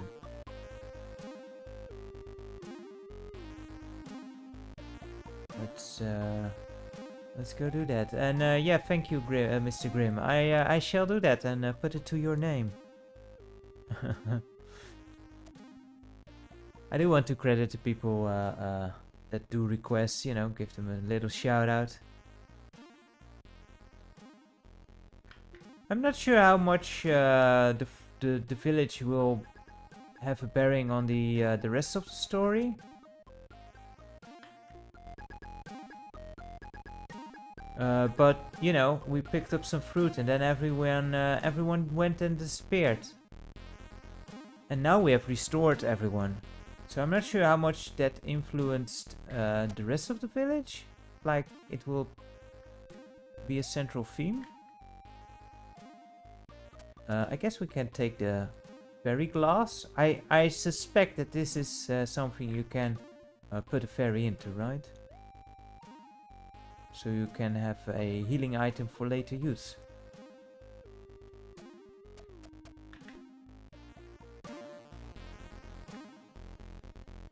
And that seems like the only permanent item that there is there. So, you know, usually I go to... the Hobby Lodge. Thank you so much for joining us. And yeah, enjoy the game as well as you go forward. Thank you so much for joining us.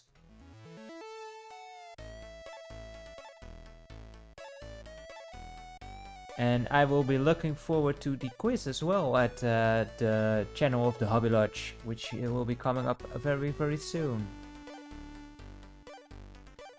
Man, Soul Blaze, also one of those pretty cool games. The later parts do get pretty difficult, but lovely game.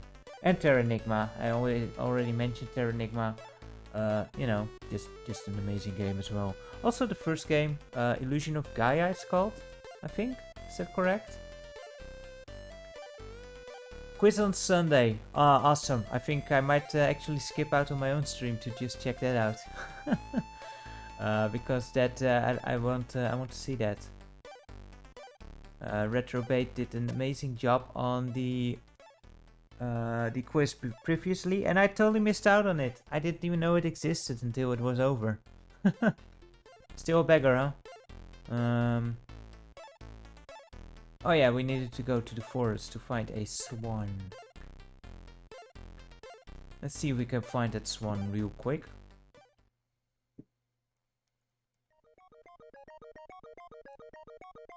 I just love this music. So much different tunes in the game. Cool.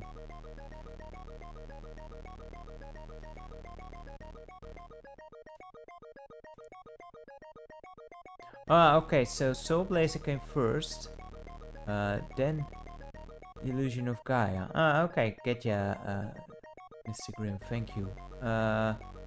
Also, some games that I really want to check out at some point again. I played through those games at some point. All through emulation. I don't have the actual copies, unfortunately, because they are kind of hard to find. And if you find them, they cost an arm and a leg. And unfortunately, I don't think they ever were made available digitally, were they? Are they in some kind of collection? Another awesome little RPG for the SNES is Evo. What's the subtitle called? Evo Search for something. Really fun game as well. And I did not know it, but there's actually I think a PC-88 game? I think it was also PC-88. There was actually a prequel to that.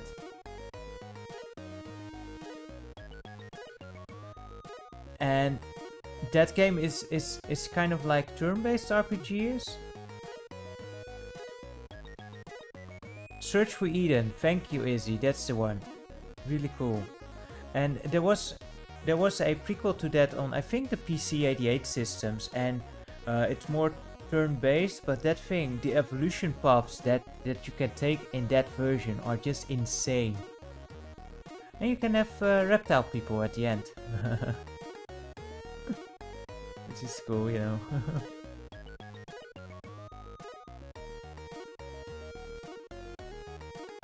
That is such a shame that those games were never digitally released.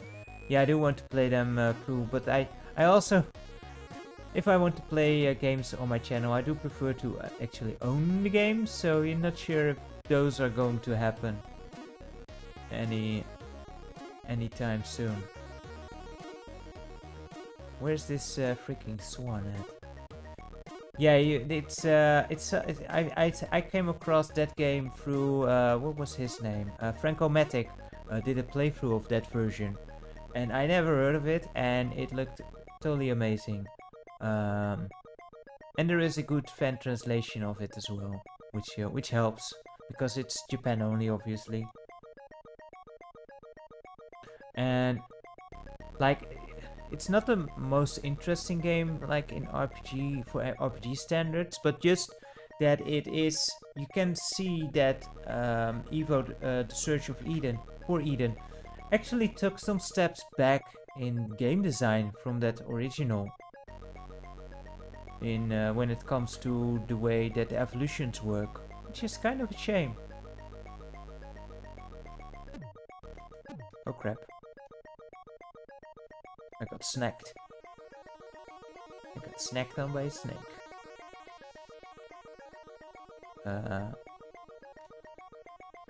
How do I get back to the witch's circle? The witch's circle is usually actually made by a circle. A circle of mushrooms, isn't it? Not stones. Or can it be any circle? Oh, here we go. But I think usually like a witch's circle is made up out of mushrooms. Is Actracer also from Quintonix? Also love the Actracer game. Bloody hard game though, those action scenes don't mess around. Holy crap. But fun little concept that mixes things up. There was also a sequel which unfortunately got unfortunately rid of all the simulation parts of it. Which is a shame. I cannot find its freaking swan anywhere.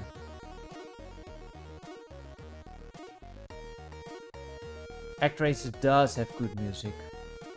Actracer has excellent music. I love it. Easily one of my favorite OSTs on the Super Nintendo. Here we go. We haven't been here yet, I think. Maybe I should put on the navigator again.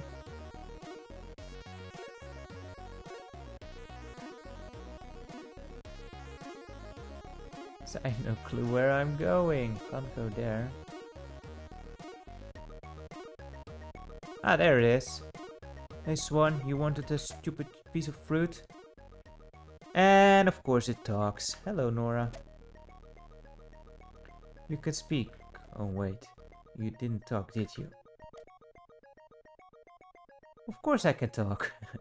I love that she doubts herself. Like, must have been in my head, but nope, it actually talks.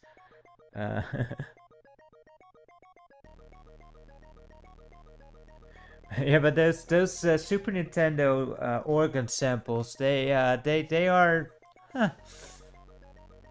not the greatest compared to the real deal, is it? Organ music, you know, you gotta love it or you either love it or you hate it.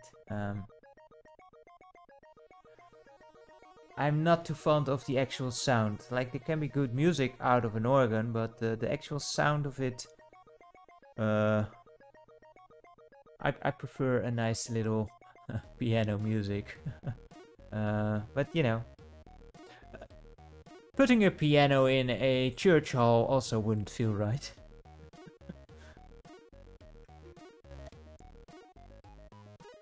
Okay, so this is real. This one can talk. Yeah, of course it can talk. You know, the magic did get unleashed. Remember more, Nora? I keep wanting to say Mora. But Mora is the one with the croquettes. Over here at least. Hello Nora. If you bring me an apogee fruit, I can transport you to the hidden cemetery. Now why would I want to go to a hidden cemetery? I don't even want to go to a plainly visible cemetery if I can avoid it.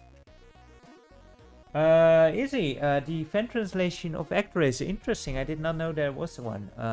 Makes sense. That doesn't make a whole lot of difference. I imagine there is way more references to actual religion in the actual translations.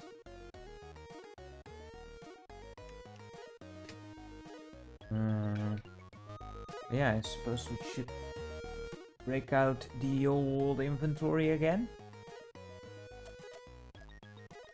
And get the fruit.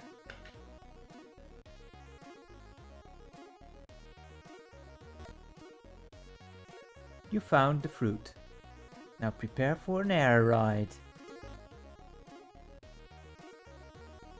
I know what you're going to do, cat. You fly on the Great Swan. And look, nice transition there.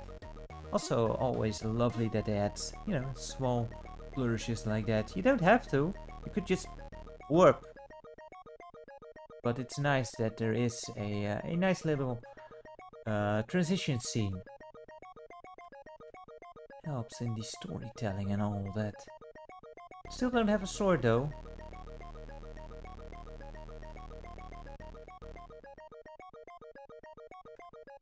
Can you read this tombstone? Oh no!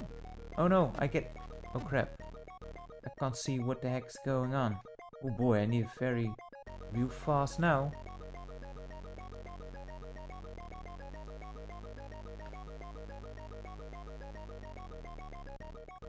Yeah, that's right, they do call him Master. Yeah, it makes sense if they actually call him God, because, you know, that's basically what he is.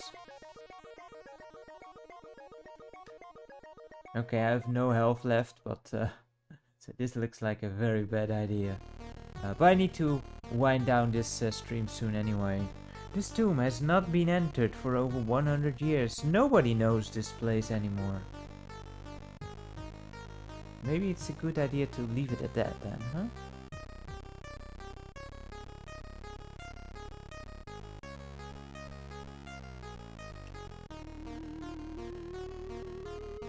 Tendra, simply Satan. Yeah, makes sense, makes sense.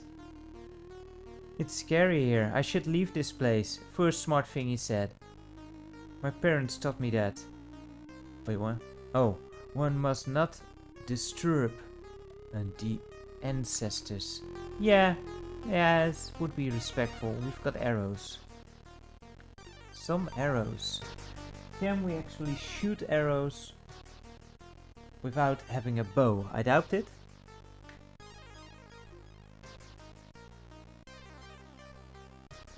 You need arrows to shoot with the bow. Yeah, was I afraid of. So that's no good. But of course, we will defy logic and good manners and actually press on here.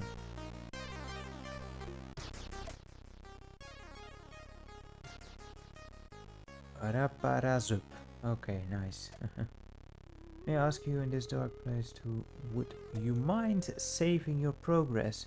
I would, but that's not possible on this thing.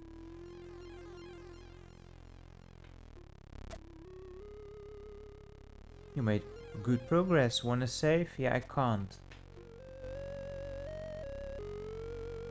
And him asking that is probably a bad sign. That this run will end soon with only one heart because we got mauled by a bunch of snacks.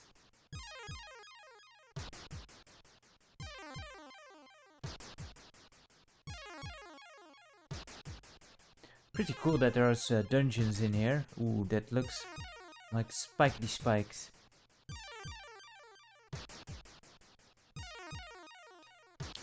Let's not walk on the spikies. Seems like more spikes, huh? Great. But these we seem to be able to avoid. Nope, can't walk through there. Oh wait, we have the feather. It was J, right? Almost forgot. There we go.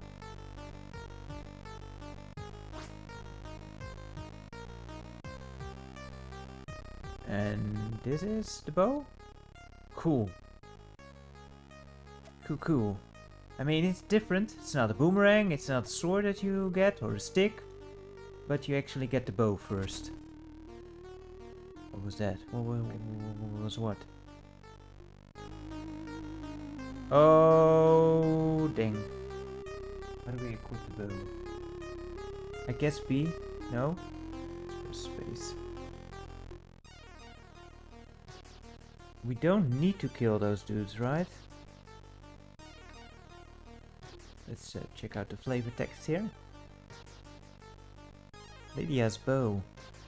That's the bow of Lydia. You found it. in a graveyard. Oh, it's W, not B. I did press B before, but that didn't work. Now we know why. Probably. Should we kill them? Maybe they drop more arrows. Should we just? I think it's better to just avoid them. There's more of them. Oh no! Oh no! We only have 2 more arrows. This is bad. Yeah, this is the end.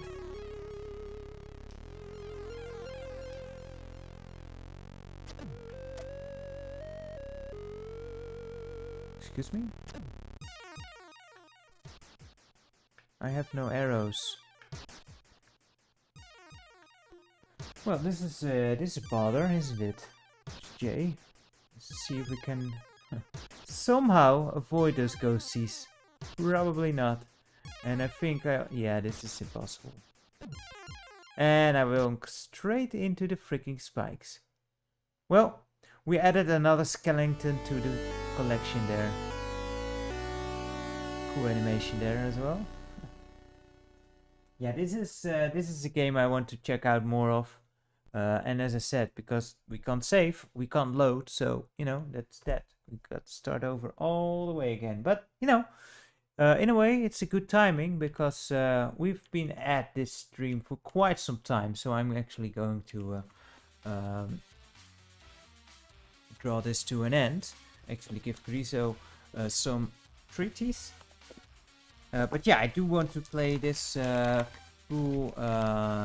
and then I will just play it through the Mister, I think. Which, you know, you can just save the game whenever. Which is always great. And for what it's worth, you know, the Mister, it's pretty much a real Commodore 64 at that point. Yeah, I forgot your bowl, Griso, so I can't give you the milk now. Man. Manners! For those not in the know, Griso has been a bit of the, I learned, the runt, it's called, the runt of the litter. So, you know, he's always been a bit overzealous when it came to food. Because of that, because he didn't get as much when he was a kiddie. So now, if there's food abound, he goes a bit nuts. But you know, we still love him as he is. And when his brother was still around, and you gave them both their food, he would of course first eat that of his brother and then go for his own bowl, because his brother, he didn't care much about food. He just ate when he actually had to, but otherwise, whatever. But this one, food, food, food, and only food. Everything that's edible, it gets eaten. Well, actually, some things that are not edible are also getting eaten. Did you drop something again? You might have. No, I don't think there's anything left. I think you actually ate it all. Yep.